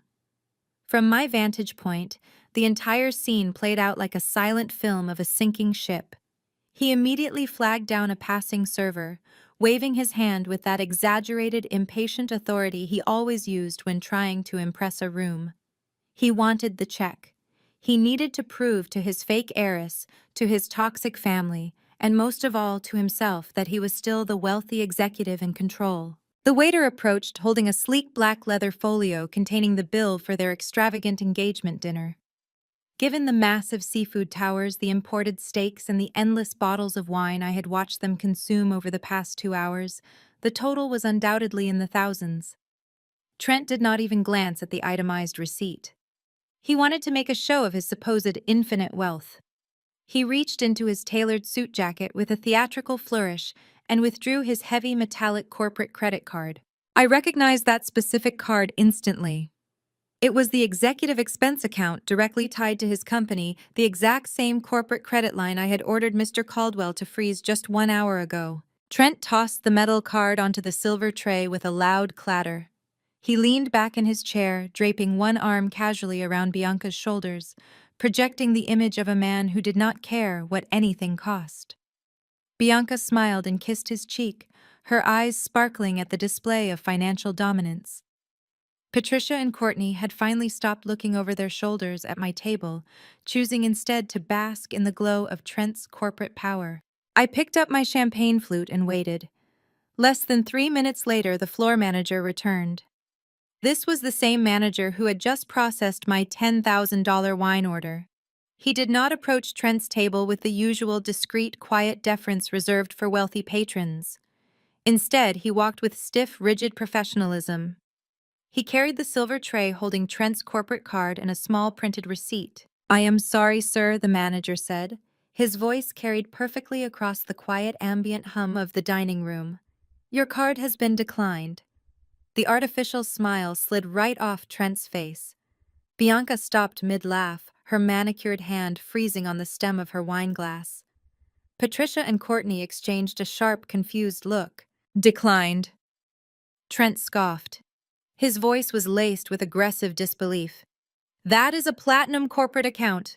There is no limit on that card. You clearly made a mistake with your machine." "Run it again. I already ran it a second time to be absolutely certain, sir," the manager replied smoothly, not backing down an inch. "The terminal is functioning perfectly. The transaction was rejected by your issuing bank. The error code explicitly states the account has been frozen." Trent's face flushed a deep, ugly shade of crimson. The surrounding tables had gone completely silent. Diners who had previously been enjoying their meals were now openly staring at the spectacle unfolding in the center of the room. Nothing draws the attention of the elite quite like the sudden public failure of wealth. "Run my personal card." Then Trent snapped, snatching the corporate card off the tray and slapping a different piece of plastic down. He was sweating now. I could see the distinct sheen of moisture gathering on his forehead. I knew exactly what would happen next. Trent had drained our joint checking account the night before to secure a down payment for whatever apartment he planned to rent with Bianca. His personal credit cards were already maxed out from funding his secret double life. He had nothing left. He had been relying entirely on his company expense account to fund this lavish lifestyle until his next bonus arrived.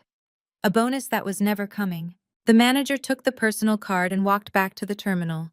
He returned less than a minute later, shaking his head.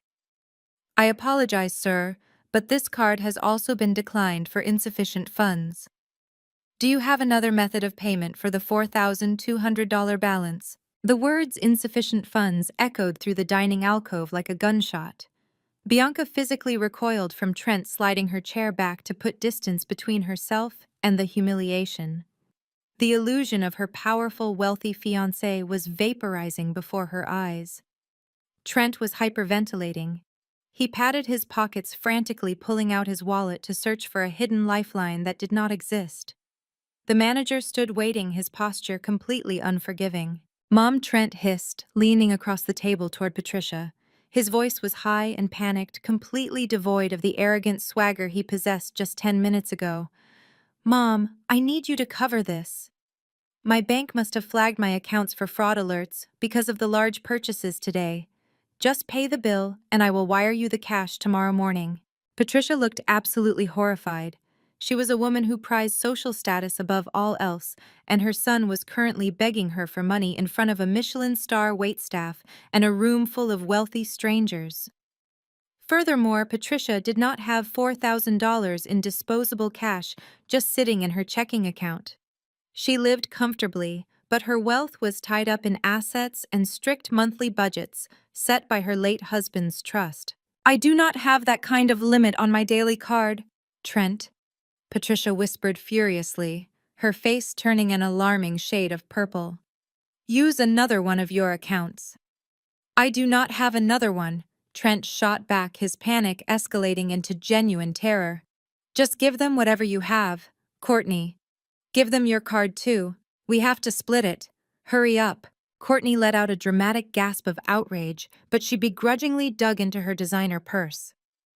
For the next agonizing 5 minutes, I watched my ex-husband, his toxic mother, and his vicious sister frantically empty their wallets.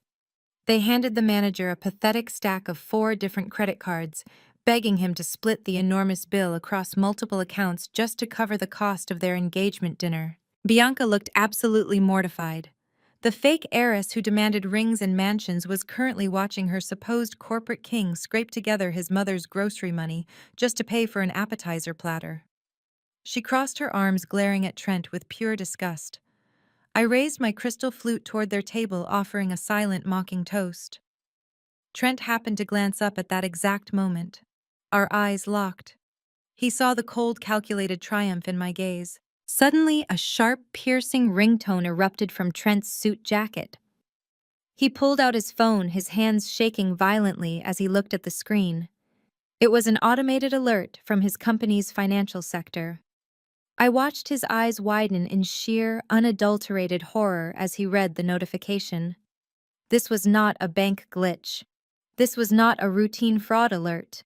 The message undoubtedly informed him that the primary creditor holding his entire company afloat had just frozen all executive assets pending a comprehensive audit. The corporate money was gone. The company was in freefall. Trent shoved the phone back into his pocket, his breathing turning ragged and desperate. He did not say a single word to Bianca. He did not apologize to his mother or thank her for bailing him out. He simply pushed his chair back with such force that it crashed to the floor, abandoned his family at the table, and sprinted blindly toward the restaurant exit, desperately scrolling through his contacts to call his boss. The total destruction of his life had officially begun. Trent burst through the heavy glass doors of the luminary, stumbling onto the damp Seattle pavement. The cool night air hit his flushed face, but it did nothing to lower his skyrocketing body temperature. He frantically scrolled through his contacts, his thumb slipping against the glass screen due to the cold sweat coating his palms. He bypassed his mother and sister, entirely abandoning them to deal with the fallout of the humiliated fake heiress inside. He had one singular, desperate focus. He needed to know why the financial lifeline of his entire corporate existence had just been violently severed. He pressed the call button for the president of his company, pacing aggressively down the sidewalk. The phone rang 6 times before it went to voicemail. He cursed loudly, kicking a nearby metal pole, completely ignoring the startled glances of passing pedestrians. He dialed again, then a 3rd time. Finally, a breathless, panicked voice answered on the other end. The company president did not offer a greeting. He simply yelled that Thorn Capital had initiated an emergency freeze on all operational funds, claiming their loan extension was under a hostile executive review. The company was bleeding out in real time, and every single corporate credit line had been shut down with 0 warning. Trent spent the rest of the night pacing the hardwood floors of his empty, dark house, the same house he had violently kicked me out of just 24 hours prior. He did not sleep a single wink. His phone buzzed relentlessly, but it was never the news he wanted.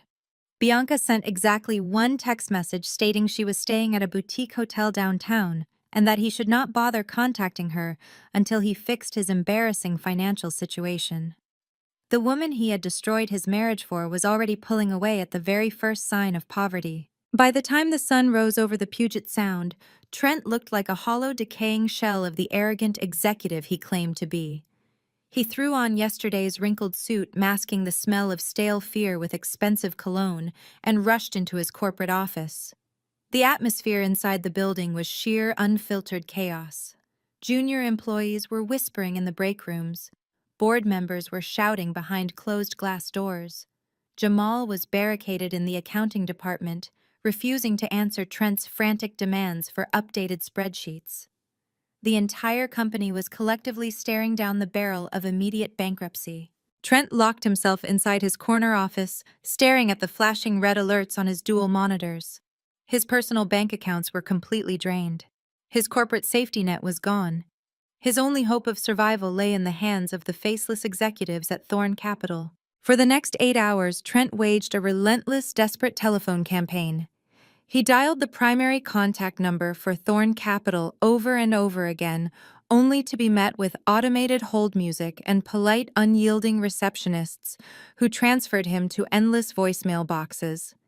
His initial tone of aggressive corporate authority slowly deteriorated into a pathetic, high-pitched beg. He needed to speak to the loan officer. He needed to speak to the portfolio manager.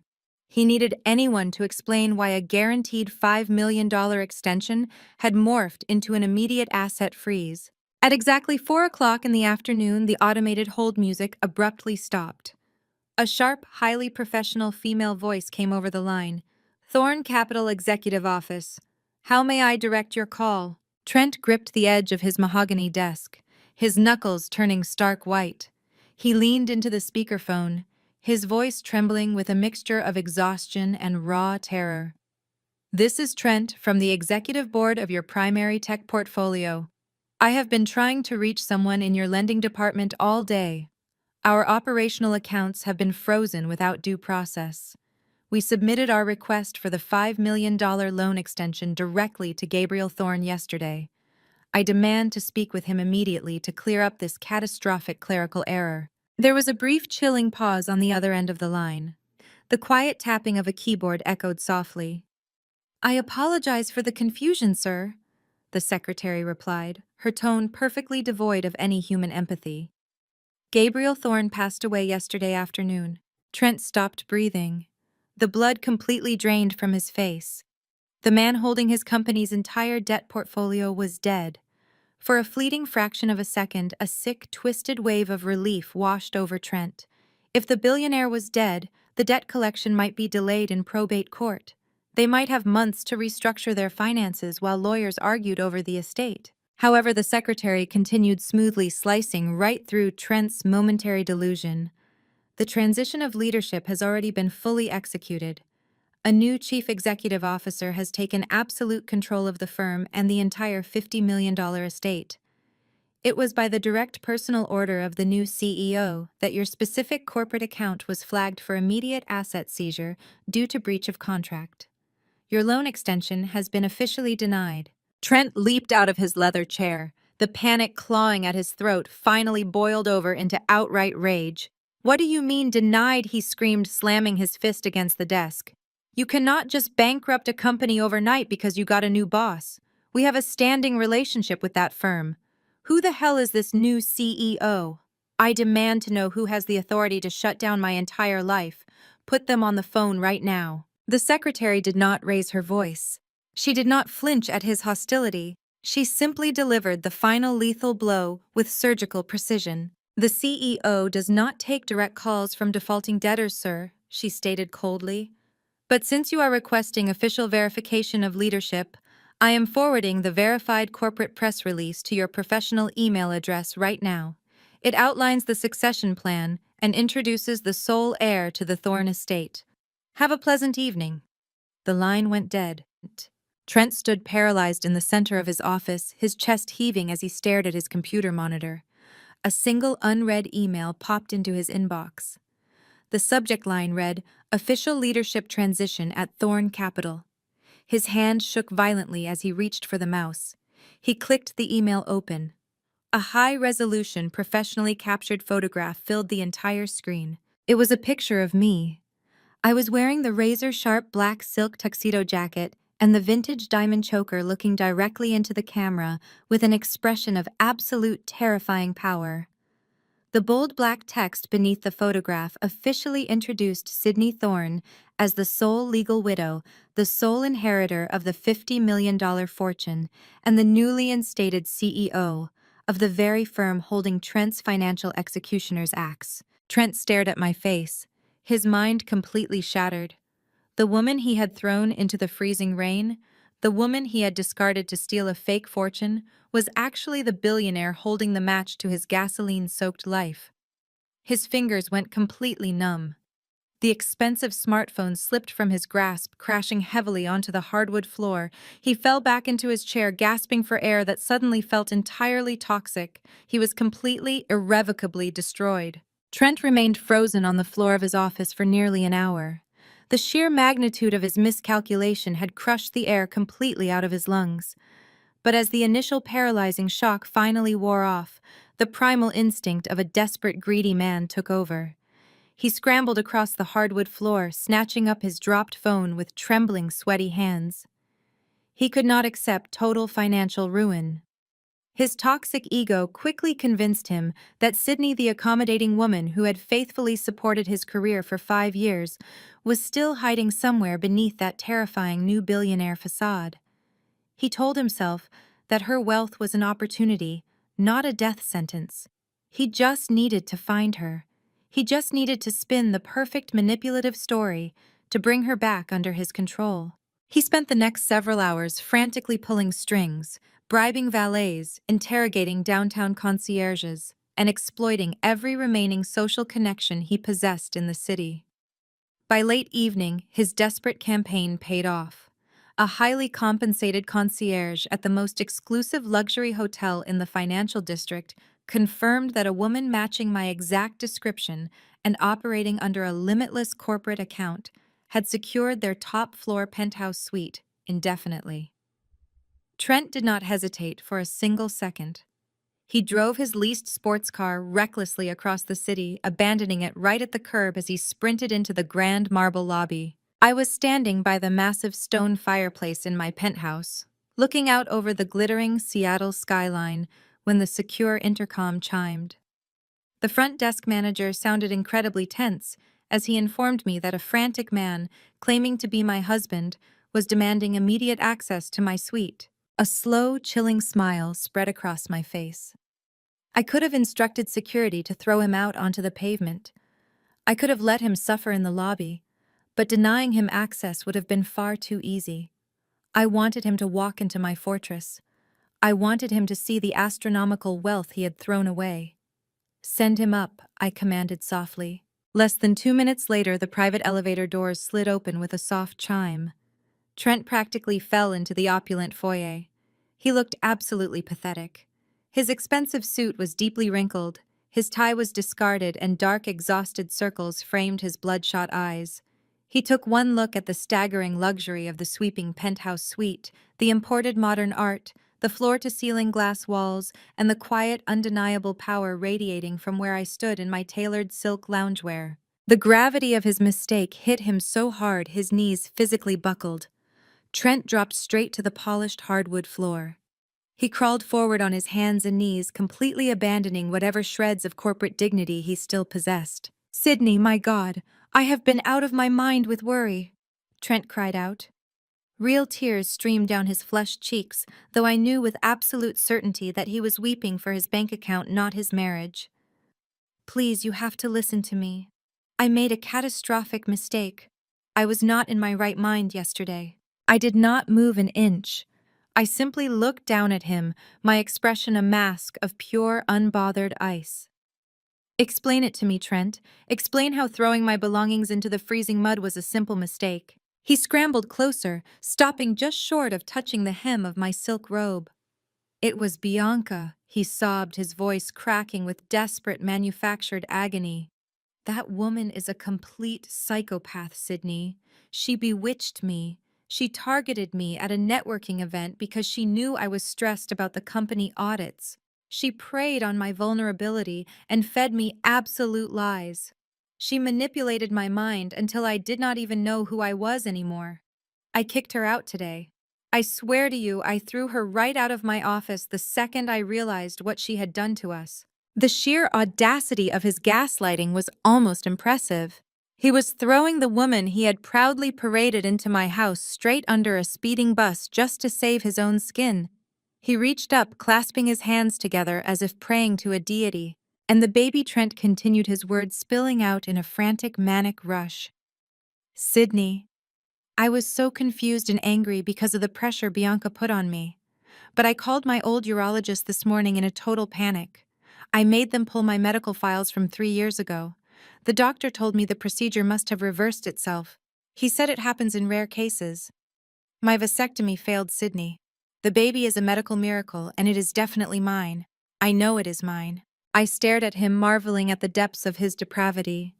Jamal had already provided me with the undeniable proof that Trent had paid off a corrupt clinic clerk to forge fake post-operative reports.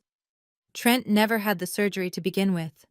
Yet here he was, kneeling on my floor, weaponizing our unborn child and spinning a wildly intricate lie about a medical miracle just to secure a $50 million payday. I know I hurt you, Trent, wept, finally reaching out to gently touch the toe of my slipper. But I am begging you to forgive me. I love you. I have always loved you. We are a family, Sydney. We are a family, and we need to stay together for our baby. He looked up at me, his eyes wide with a desperate, hopeful plea. He genuinely believed his performance was working. He thought the mention of our family would trigger the old accommodating wife who used to fix all of his problems. I looked down at the man sobbing on my floor. I did not scream. I did not throw my glass at the wall.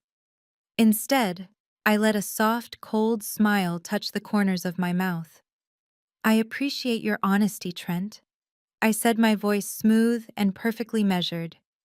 Tearing apart a marriage is a massive decision, especially with a child involved.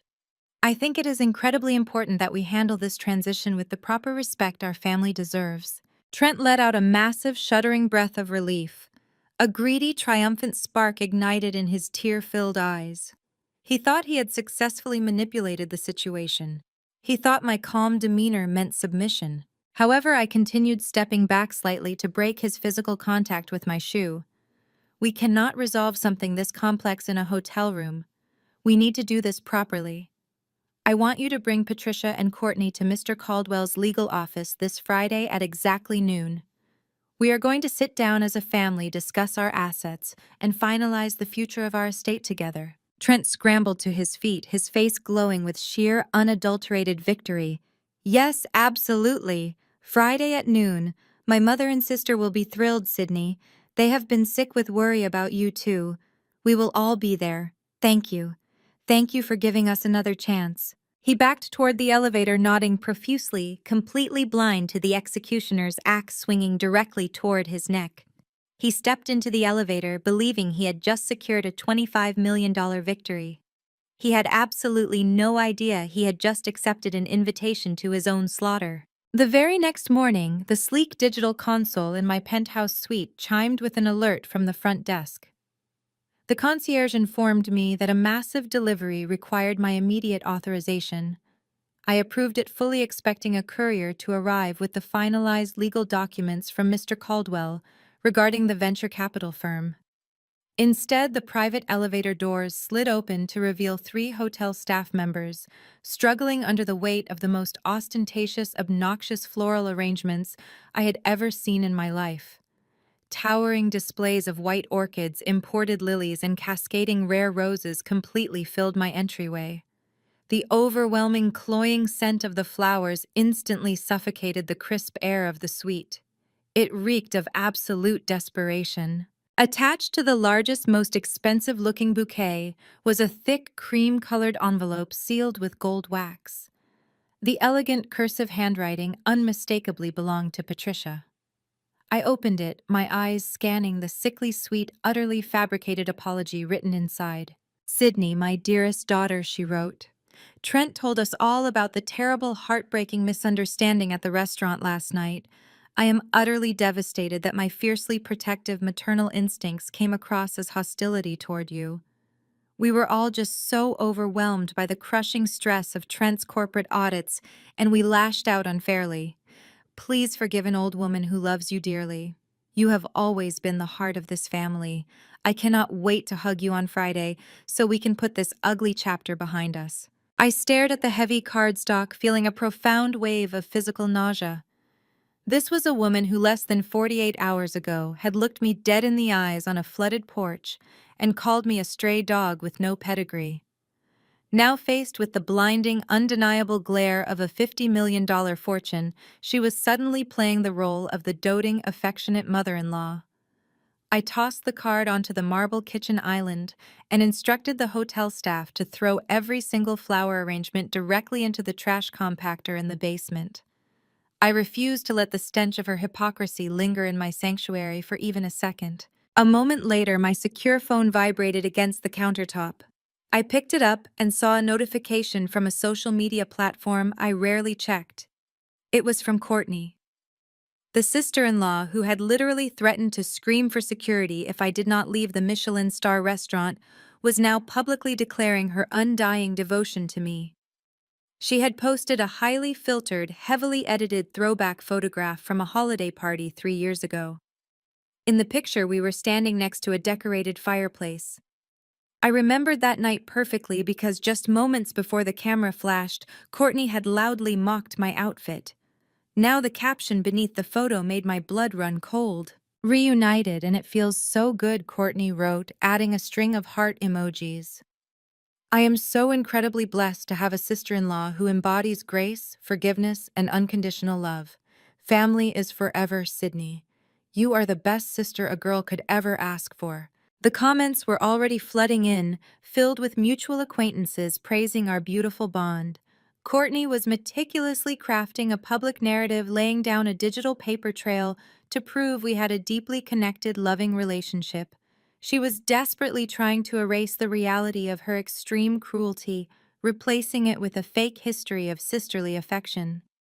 It was a masterclass in narcissistic manipulation, designed entirely to paint them as the perfect supportive family, just in case their sudden reconciliation was ever challenged in a courtroom. But I did not have to guess what was truly happening behind their closed doors. Jamal, my steadfast ally trapped inside their toxic inner circle, was keeping me fully informed. Later that afternoon, my encrypted phone lit up with an incoming call. Jamal spoke in a hushed, urgent whisper, clearly calling from a remote stairwell to avoid detection. "Sydney, you need to be prepared for Friday," Jamal warned, his deep voice tight with anxiety and disgust. "I was at the house last night after Trent came back from your hotel. They are not genuinely sorry. They do not care about you, and they certainly do not care about the baby. They spent the entire night drinking expensive scotch and celebrating." Celebrating what? I asked, leaning against the glass wall of my penthouse watching the city below. Celebrating their impending payday, Jamal explained, his tone dripping with sheer contempt.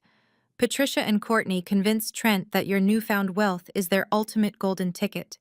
They did some frantic online legal research after Trent got home. They believe that because you inherited this massive $50 million estate while you were legally married to Trent, it automatically qualifies as a shared marital asset under state property laws." Trent was literally jumping up and down in the living room, claiming he is legally entitled to exactly $25 million. A dark, humorless chuckle escaped my lips. The sheer arrogance of their greed was astounding. They truly believed they could abuse me, discard me, and then waltz into a lawyer's office to collect half of an empire they had absolutely nothing to do with. "It gets worse, Sydney." Jamal continued, his tone turning grim. "Patricia liquidated one of her emergency retirement accounts this morning. She took that cash and hired a notoriously aggressive divorce and asset division attorney. This guy is a literal shark who specializes in ruthless corporate uncoupling. They are paying him an astronomical retainer to march into your lawyer's office on Friday.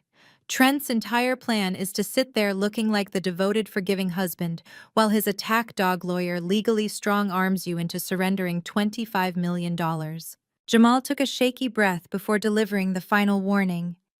"If you refuse to hand over the money, they plan to threaten you with a highly publicized, drawn-out legal battle that will freeze your assets for years. They think you will just hand over the cash to make them go away. They think they have you completely trapped." I looked down at the bustling streets of Seattle, feeling the heavy, cold power of the truth resting safely in my mind. They were marching into Friday's meeting absolutely convinced they were going to walk out as multimillionaires. They had no idea they were walking straight into a legal slaughterhouse. "Thank you, Jamal. I said, my voice dropping to a smooth, lethal whisper. Let them bring their shark. He is going to need a lot more than a law degree to save them from what is coming on Friday. Friday arrived with a crisp, brilliant blue sky that felt like a stark contrast to the impending slaughter. I sat at the head of the massive mahogany table inside Mr. Caldwell's ultra-modern conference room at the Columbia Center. I wore a tailored charcoal suit that projected pure, unyielding authority. My posture was perfectly straight.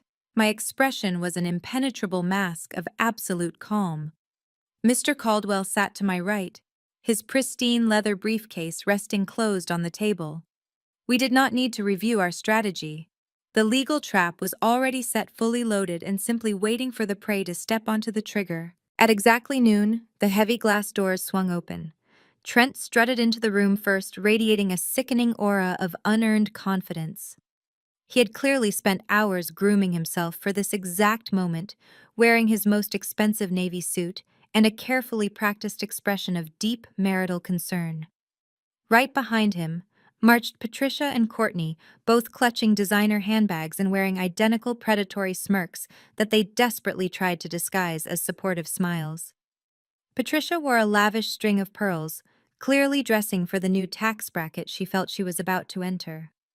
Trailing the family was a sharp-featured man in his 50s, carrying a bulging briefcase. This was undeniably the aggressive attack dog lawyer Patricia had liquidated her retirement account to hire. We will call him Mr. Pierce. Trent immediately walked over to my side of the table.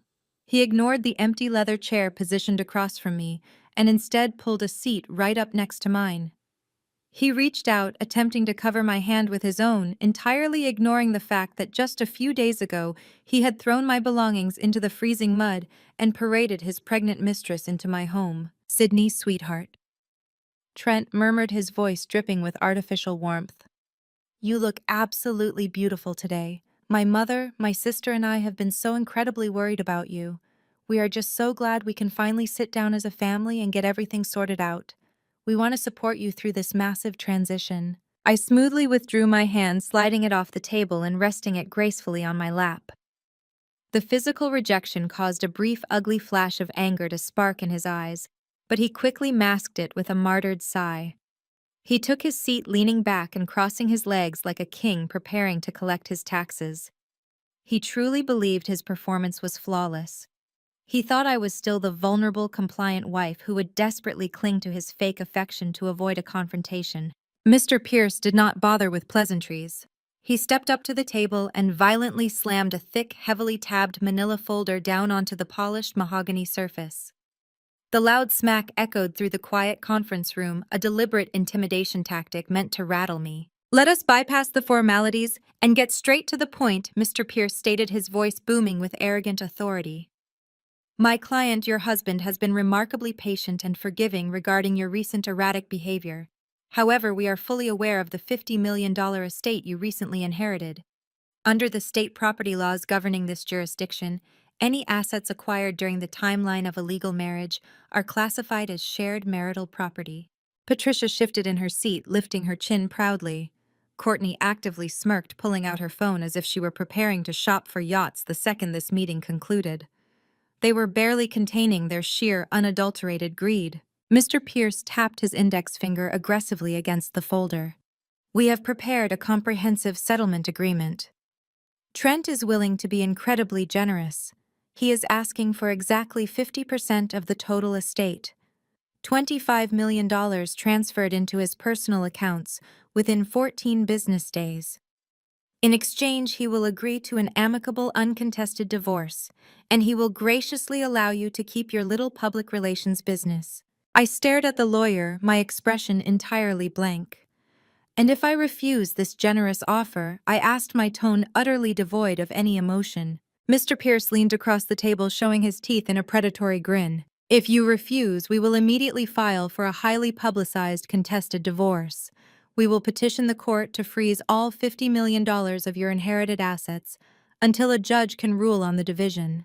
That is a brutal process that will take years. Furthermore, my client is fully prepared to take his story to the media. We will paint you as an unstable, manipulative gold digger who abandoned her devoted husband the second she came into money. Your professional reputation will be completely annihilated. Sign the papers today, Sydney, or we will drag you through a legal hell you cannot possibly afford to fight." The room fell into a heavy, suffocating silence. Trent sat up taller, a look of supreme, undeniable victory plastered across his handsome face. He genuinely believed he had cornered me. He thought the threat of a messy public scandal and frozen assets would force me to sign away half of Gabriel's empire just to make him go away. Patricia let out a soft, triumphant sigh, practically tasting the millions she thought were about to flood her bank account. Courtney crossed her arms, looking at me with pure, unadulterated contempt, waiting for me to break down and surrender. I did not flinch. I did not raise my voice. I did not offer a single word of defense against their ridiculous, fabricated threats. I slowly reached for the crystal glass resting in front of me. I took a slow, deliberate sip of the ice-cold water, letting the crisp liquid cool my throat, while they all watched me with eager, greedy anticipation. I set the glass down with a soft, definitive clink. I turned my head, locked eyes with Mr. Caldwell, and gave him a single, barely perceptible nod. It was time to drop the bomb. Mr. Caldwell calmly unclasped the brass latches of his pristine leather briefcase. The sharp metallic clicks echoed like a judge's gavel in the tense silence of the conference room. He did not rush. He withdrew a single slender file folder, his movements precise and entirely devoid of the aggressive theatrics Mr. Pierce had employed. He placed the file squarely in the center of the table, resting his hands lightly on top of it. "Mr. Pierce," Caldwell began, his voice maintaining the measured, unbothered tone of a man who held every single winning card.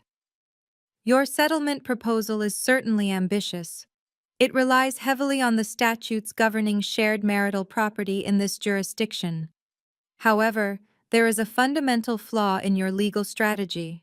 In order for assets to be classified as marital property and therefore subject to division, there must first be a legally recognized marriage." Trent frowned, a flicker of confusion breaking through his arrogant facade. "What are you talking about, Sydney? And I have been married for 5 years. We have a marriage certificate." Mr. Pierce puffed out his chest, stepping forward to defend his client's claim. "If you are attempting to stall by questioning the validity of the marriage license, I assure you it is fully registered with the county." "We are not playing semantic games today, Caldwell." "We are certainly not playing games," Caldwell replied smoothly, sliding the file across the table until it stopped directly in front of Trent's aggressive attorney. "I suggest you review the documents inside that folder, Mr. Pierce, specifically the certified records obtained directly from the state clerk's office regarding my client's previous marriage in 2009. Patricia scoffed loudly, waving a dismissive hand. "Sydney was a teenager. That ridiculous little marriage was dissolved ages ago. Trent told us all about it." "It was petitioned for dissolution," Caldwell corrected, his eyes locking onto Mr. Pierce, whose face was rapidly losing color as he scanned the first page. "But due to a critical administrative error, the final decree was never officially stamped or entered into the legal registry. The divorce was never legally finalized." Trent stared at his lawyer. The smug certainty began to melt off his face, replaced by a creeping cold dread. "Pierce, what is he talking about? What does that mean?" Mr. Pierce did not answer immediately. He flipped to the second page, his hands beginning to tremble slightly. The aggressive attack dog was suddenly realizing he had walked his client straight into a legal minefield. "It means," Caldwell stated, delivering the lethal blow with surgical precision, "that when Sydney entered into a marriage contract with you 5 years ago, she was still legally married to Gabriel Thorne. Under the laws of this state, your marriage to my client is classified as unintentional bigamy. The legal term is void ab initio." Caldwell leaned forward, his voice dropping to a hard, unforgiving tone. "It means invalid from the very start. You are not her legal husband, Trent. You have never been her legal husband. Therefore, there are no marital assets to divide. There is no divorce to contest. You are legally a stranger to my client, and you are entitled to absolutely nothing." The absolute silence that followed Mr. Caldwell's declaration was so profound, I could hear the faint ticking of my diamond watch. Trent stared at the senior attorney, his mouth opening and closing like a suffocating fish. He turned his desperate, frantic gaze toward Mr. Pierce, waiting for his highly paid attack dog to rip this argument to shreds. But Mr. Pierce was not attacking. The aggressive lawyer was entirely silent, his eyes frantically scanning the certified documents bearing the official raised seal of the state. He flipped the pages reading the statutes, verifying the dates, and confirming the total absence of the final judicial signature on my 2011 divorce decree. "Do something," Trent hissed, slamming his hand on the mahogany table. "Pierce, you told me we had a bulletproof case. Tell him he is lying." Mr. Pierce slowly closed the manila folder. He did not look at Trent. He looked directly at Mr. Caldwell with the grim professional resignation of a man who knew he had just been completely outmaneuvered. "He is not lying," Mr. Pierce said, his voice stripped of all its former arrogance. "The state law is absolutely unambiguous on this matter. Void ab initio means the marriage never legally existed. You have no community property rights. You have no legal standing to claim a single penny of her inheritance." Patricia let out a strangled, high-pitched gasp. All the color instantly drained from her face, leaving her looking like a withered gray ghost. She clutched her pearl necklace, her chest heaving as the reality of her shattered payday set in. Courtney grabbed the edge of the table, her manicured nails scraping against the polished wood. She began taking short, rapid breaths, hyperventilating as the millions she had already spent in her mind vanished into thin air. Mr. Pierce stood up. He did not ask for permission. He simply reached for his briefcase, snapped the brass clasps open, and shoved his useless settlement documents inside. "Where do you think you are going?" Trent demanded, his voice cracking with sheer panic. "You work for me. You are going to fix this." "I work for clients who actually have a legal case," Mr. Pierce replied coldly, snapping his briefcase shut. "And more importantly, I work for clients who can afford to pay my billable hours. Since you are not legally entitled to $25 million and your personal bank accounts are currently empty, my services are officially terminated. Have a good afternoon." The lawyer turned on his heel and marched straight out of the conference room, abandoning his clients without a single backward glance. The heavy glass door swung shut, sealing Trent, Patricia, and Courtney inside their own personal nightmare. Trent fell back into his chair, his hands trembling violently. He looked at me, his eyes wide with a pathetic, desperate pleading. "Sydney, please," he begged, his voice breaking. "You cannot do this. We built a life together. I bought that house with you. We were starting a family. You cannot just erase 5 years of our lives on a legal technicality." I leaned forward, resting my arms on the table. "I am not erasing anything, Trent. I am simply holding you to your own standard. You looked me in the eye on a freezing flooded porch, handed me a garbage bag of ruined clothes, and told me I was nothing.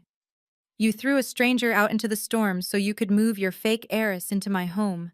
You just forgot to make sure that stranger did not have the power to destroy you." Patricia tried to speak, her voice shaking uncontrollably. "Sydney, we can find a compromise. We are reasonable people." I ignored her completely, keeping my eyes locked on Trent. "We are finished discussing my personal life." I stated, my tone shifting from cold rejection to sharp corporate authority. "Now let us move on to official business." I gave Mr. Caldwell another nod. He opened his briefcase a second time and withdrew a sleek black folder bearing the silver crest of Thorn Capital. He slid it across the table until it rested directly in front of Trent. "As the majority shareholder and acting chief executive officer of Thorn Capital," I said, every word dripping with lethal precision, "I have completed the executive review of your company's financial status. I have reviewed the fraudulent accounting, the hidden operational losses, and the desperate request for a $5 million loan extension." Trent's eyes darted down to the folder. He recognized his own corporate financials. The last shred of color left his face. "As your primary creditor, I am officially denying your request for the loan extension," I declared. "Furthermore, due to the severe breach of contract and the fraudulent financial reporting submitted to my firm, I am calling in your existing debt. The entire balance is due immediately by the close of business today." "You cannot do that!" Trent screamed, leaping out of his chair. "If you call in the debt today, the company defaults. My shares are the collateral. You will wipe out my entire equity. I will lose my job. I will lose everything I have worked for. Yes, I replied calmly. Your shares are forfeit. They will be legally transferred to Thorn Capital within the hour. You are no longer an executive. You have no salary, no corporate credit card, and absolutely no equity. You are bankrupt. Trent stood completely paralyzed, his mind finally grasping the inescapable totality of his ruin. He had no marriage to leverage for cash. He had no house, as his name on the deed meant nothing without the funds to pay the mortgage. He had no job to run back to. He was entirely asset-less, standing in the very clothes he had bought with money he no longer possessed. He was utterly, completely ruined. Patricia began to weep openly, burying her face in her hands. Courtney was clutching her chest, gasping for air as a full-blown panic attack took hold. They had walked into this high-rise office expecting to conquer an empire. Instead, they had been stripped down to absolute nothingness. Trent stumbled backward, defeated, broken, and completely devoid of his former arrogant swagger. He turned toward the heavy glass doors, desperate to escape the room, to run away and hide from the catastrophic wreckage of his own making. But as his hand reached for the door handle, I spoke one last time, my voice slicing through the heavy, suffocating air of the conference room. Do not leave just yet, Trent. I commanded softly, a razor-sharp smile curving my lips. We are not finished here. Wait, there is one more guest. The heavy glass doors of the conference room swung open. Every eye in the room turned toward the entrance. Jamal stepped across the threshold. He wore a sharp, impeccably tailored suit, standing tall and projecting an aura of absolute, unshakable confidence. He no longer looked like the trapped, humiliated accountant who had lowered his head in shame on my flooded porch. He looked like a man who had finally broken his chains and reclaimed his entire identity. Courtney gasped, her hands flying to her mouth in sheer outrage. "Jamal, what in the world are you doing here?" she demanded, her voice shrill with arrogant confusion. "You are supposed to be at the office fixing this financial mess." Trent glared at his brother-in-law, a flash of his old toxic authority, attempting to resurface despite his recent financial execution. "Jamal, get back to work immediately. I did not authorize you to leave the building, let alone come to my private legal meeting." Jamal did not flinch. He did not lower his gaze. He simply walked past his frantic wife and his ruined boss, stepping directly up to the mahogany table. He reached into his leather briefcase and pulled out a thick, heavily tabbed manila folder. He dropped it onto the polished wood surface, right next to the corporate financial documents Mr. Caldwell had just presented. The heavy thud echoed like a final nail being driven into a coffin. "I do not take orders from you anymore, Trent," Jamal stated, his deep voice ringing with absolute authority. "My resignation was submitted to Human Resources an hour ago. But before I cleared out my desk, I decided to do a little independent auditing, not just on the fraudulent corporate accounts you tried to force me to hide, but on the new woman you so proudly moved into Sydney's home." Patricia let out a shaky breath, clutching her chest, as a new wave of panic washed over her. "What are you talking about?" she whispered, her eyes darting nervously toward the folder. "Bianca is an international mining heiress. She comes from a very prominent, wealthy family." Jamal let out a short, humorless laugh. He flipped open the cover of the dossier, revealing a massive stack of background checks, credit reports, and court records. "There is no international mining conglomerate," Jamal said, his words slicing through the room with lethal precision. "Her real name is Bianca Rossi. She does not have a trust fund. She does not have a billionaire father. What she does have is over $150,000 in maxed-out credit card debt, 2 repossessed vehicles, and 3 outstanding civil judgments against her for severe financial fraud spanning across 4 different states." Trent stumbled forward, gripping the edge of the table as if the floor had suddenly dropped out from underneath him. "No," he stammered, his eyes frantically scanning the highlighted legal documents. "No, that is completely impossible. She showed me her portfolio. She showed me the investment accounts. She showed you forged documents she bought off the internet," Trent Jamal corrected mercilessly. "She is a serial scam artist who targets arrogant men in expensive suits. She spotted you throwing around a limitless corporate credit card at that networking event and realized you were the perfect gullible mark. She needed a wealthy idiot to pay off her massive debts and fund her luxury lifestyle. You handed her the keys to Sydney's house on a silver platter. Courtney let out a sharp, hysterical sob. She gripped her perfectly styled hair, shaking her head violently. This cannot be happening. We told everyone at the country club about her family. We introduced her to the board. We bragged about her pedigree. It gets substantially worse, Jamal continued, refusing to offer them a single ounce of mercy. Trent, you threw your fiercely loyal wife out into the freezing rain because you claimed Bianca was carrying your child. You bragged to everyone about securing your legacy. Trent swallowed hard, a sickly pale sheen covering his face. He looked at Jamal with raw, undisguised terror. She is pregnant, Trent whispered desperately, his voice cracking. I saw the ultrasound. I went to the clinic with her. That baby is mine. Jamal pulled a final document from the back of the folder. It was a printed collection of text messages, emails, and eviction notices retrieved by a private investigator. Bianca is currently facing a massive eviction lawsuit at her downtown apartment complex, Jamal explained, tossing the papers directly in front of Trent. She has not paid rent in over 8 months. To avoid being thrown out onto the street, she has been sleeping with her 52-year-old landlord since last summer. The room went dead silent. The horrific realization began to dawn on Trent, his eyes widening to the size of saucers as he stared at the text message transcripts. That baby does not belong to you, Trent, Jamal stated, delivering the absolute fatal strike. The timeline matches perfectly with her landlord. She got pregnant by a middle-aged man she was using for free rent.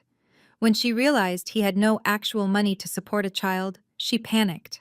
She went out hunting for a wealthy savior to pin the pregnancy on, and you walked right into her trap. You are not her knight in shining armor, you are just her newest wallet. And now that your corporate card is declined, she is already packing her bags. Trent physically collapsed. His knees gave out entirely, and he crashed down into the leather chair, staring blankly at the wall. His mind was violently tearing itself apart as the astronomical weight of his catastrophic failure finally crushed him. Patricia buried her face in her hands, weeping loudly, mourning the total destruction of her social standing and the imaginary wealth she had banked her entire future on. Courtney stood frozen, staring at her husband in sheer terror, realizing that Jamal held all the cards and was no longer playing their toxic family games. I watched Trent's chest heave as he struggled to draw breath. He looked down at his shaking, empty hands. The devastating comparison hit him like a freight train. He had held a genuine $50 million empire in the palm of his hands. He had been married to a woman who loved him unconditionally, who funded his career, and who was carrying his actual biological child. Instead of cherishing that beautiful life, his blinding greed and toxic arrogance had driven him to burn it all to the ground. He threw away a fiercely loyal billionaire wife and his own flesh and blood, all so he could completely ruin his career, face federal fraud charges, and lose his home for a bankrupt scam artist who was carrying a stranger's baby. He had traded a flawless diamond for a handful of toxic dirt, and he was finally choking on it. The silence in the conference room shattered as the sheer reality of their destruction finally set in. Patricia was the first to snap. The woman who had prized her elite social standing above all else suddenly lunged across the mahogany table. Her hand struck Trent's cheek with a sharp, echoing slap that whipped his head to the side. "You absolute fool!" Patricia shrieked, her voice completely devoid of its usual aristocratic polish. "You threw away $50 million for a destitute scam artist. You bankrupt your company, you humiliated our family in front of the entire city, and you dragged me into this mess. We are going to lose everything because you could not keep your ego in check." Trent just sat there, clutching his stinging cheek, staring blankly at the floor as his mother continued to scream at him. He was completely hollowed out, a broken shell of the arrogant man who had strutted into the room an hour ago. Courtney, meanwhile, turned her frantic, venomous rage toward the only target she felt she could still control. She marched right up to Jamal, her face twisted into a mask of pure, ugly entitlement. "How dare you do this to us?" Courtney screamed, jabbing her finger into her husband's chest. "You are supposed to protect this family. You are supposed to fix his accounting, not hand the evidence over to her. You are going to march back to that office right now, shred those documents, and figure out a way to save my brother's company. If you do not fix this today, Jamal, I swear I will make your life a living nightmare. Jamal did not flinch. He looked down at the woman he had spent a decade trying to please, and his expression held nothing but cold, absolute exhaustion. He reached into the inner pocket of his tailored suit jacket and pulled out a thick white envelope.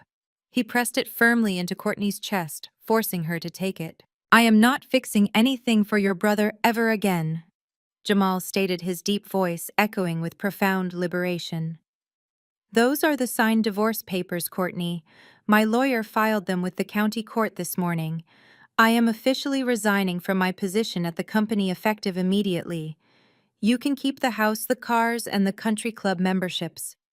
They are all about to be seized by federal creditors anyway. Have a nice life. Courtney looked down at the legal envelope in her trembling hands. The vicious anger drained from her face, replaced instantly by sheer suffocating panic. She looked up at Jamal, her mouth opening to argue, but he simply turned his back on her and walked calmly over to my side of the table, aligning himself with the winning team. I stood up slowly, smoothing the sharp lines of my black silk tuxedo jacket. The sudden movement drew every eye in the room. Trent finally looked up from the floor. His eyes were red-rimmed wide and filled with a pathetic, desperate pleading. He opened his mouth, likely to beg for a fraction of mercy, but I raised my hand, silencing him instantly. Do not say a single word, Trent, I commanded, my voice dropping to a smooth, lethal register that froze the air in the room. I want you to remember the freezing rain on Tuesday night. I want you to remember the exact sound my luggage made when you threw it into the mud. You looked me in the eyes and told me I was a stray dog. You told me I had no family, no pedigree, and absolutely nothing to my name. I leaned forward, resting my hands on the polished table, making sure he felt the full, crushing weight of my presence. You thought you were burying me.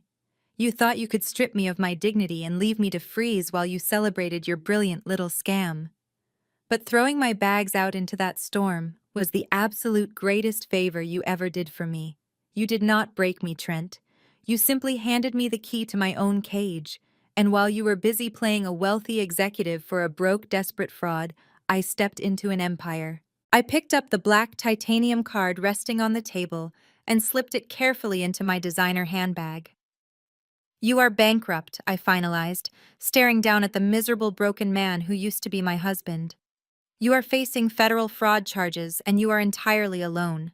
You built your own grave, Trent. Now you get to lie in it. I turned on my heel, my red stiletto heels clicking sharply against the hardwood floor. Mr. Caldwell and Jamal fell into step right behind me like a highly paid, utterly loyal vanguard.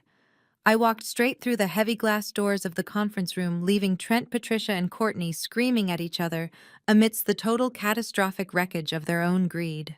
6 months later, the Seattle rain had given way to a brilliant sun-drenched afternoon. I sat on a plush outdoor sofa in the sprawling manicured gardens of my $50 million estate. The gentle breeze rolled off the Puget Sound, carrying the scent of blooming hydrangeas. I looked down at the beautiful, perfectly healthy baby boy resting safely in my arms. He had Gabriel's dark hair and my stubborn chin, a physical testament to survival and new beginnings. The heavy glass patio doors slid open and Jamal walked out onto the terrace. He was wearing a sharp, custom-tailored navy suit, looking completely rejuvenated. As the newly appointed chief financial officer of Thorn Capital, he had spent the last 6 months aggressively restructuring the firm's lending portfolio. He handed me a crisp financial report, a warm, genuine smile lighting up his face.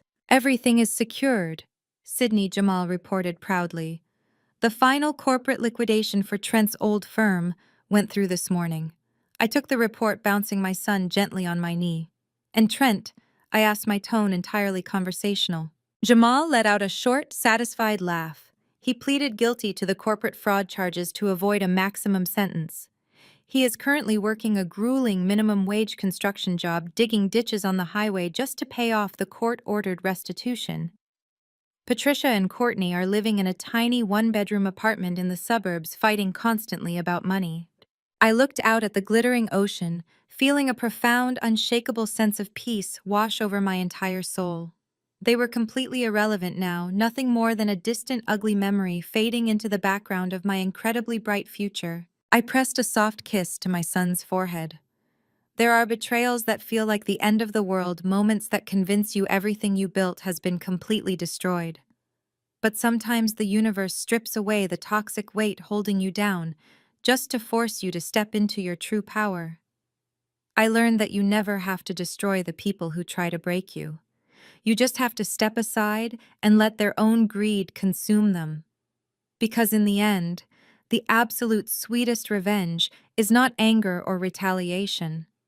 It is a life beautifully, fearlessly lived, soaring so incredibly high that they do not even have the right to look at you anymore. The most profound lesson from Sydney's journey is that the ultimate revenge is simply a life beautifully lived.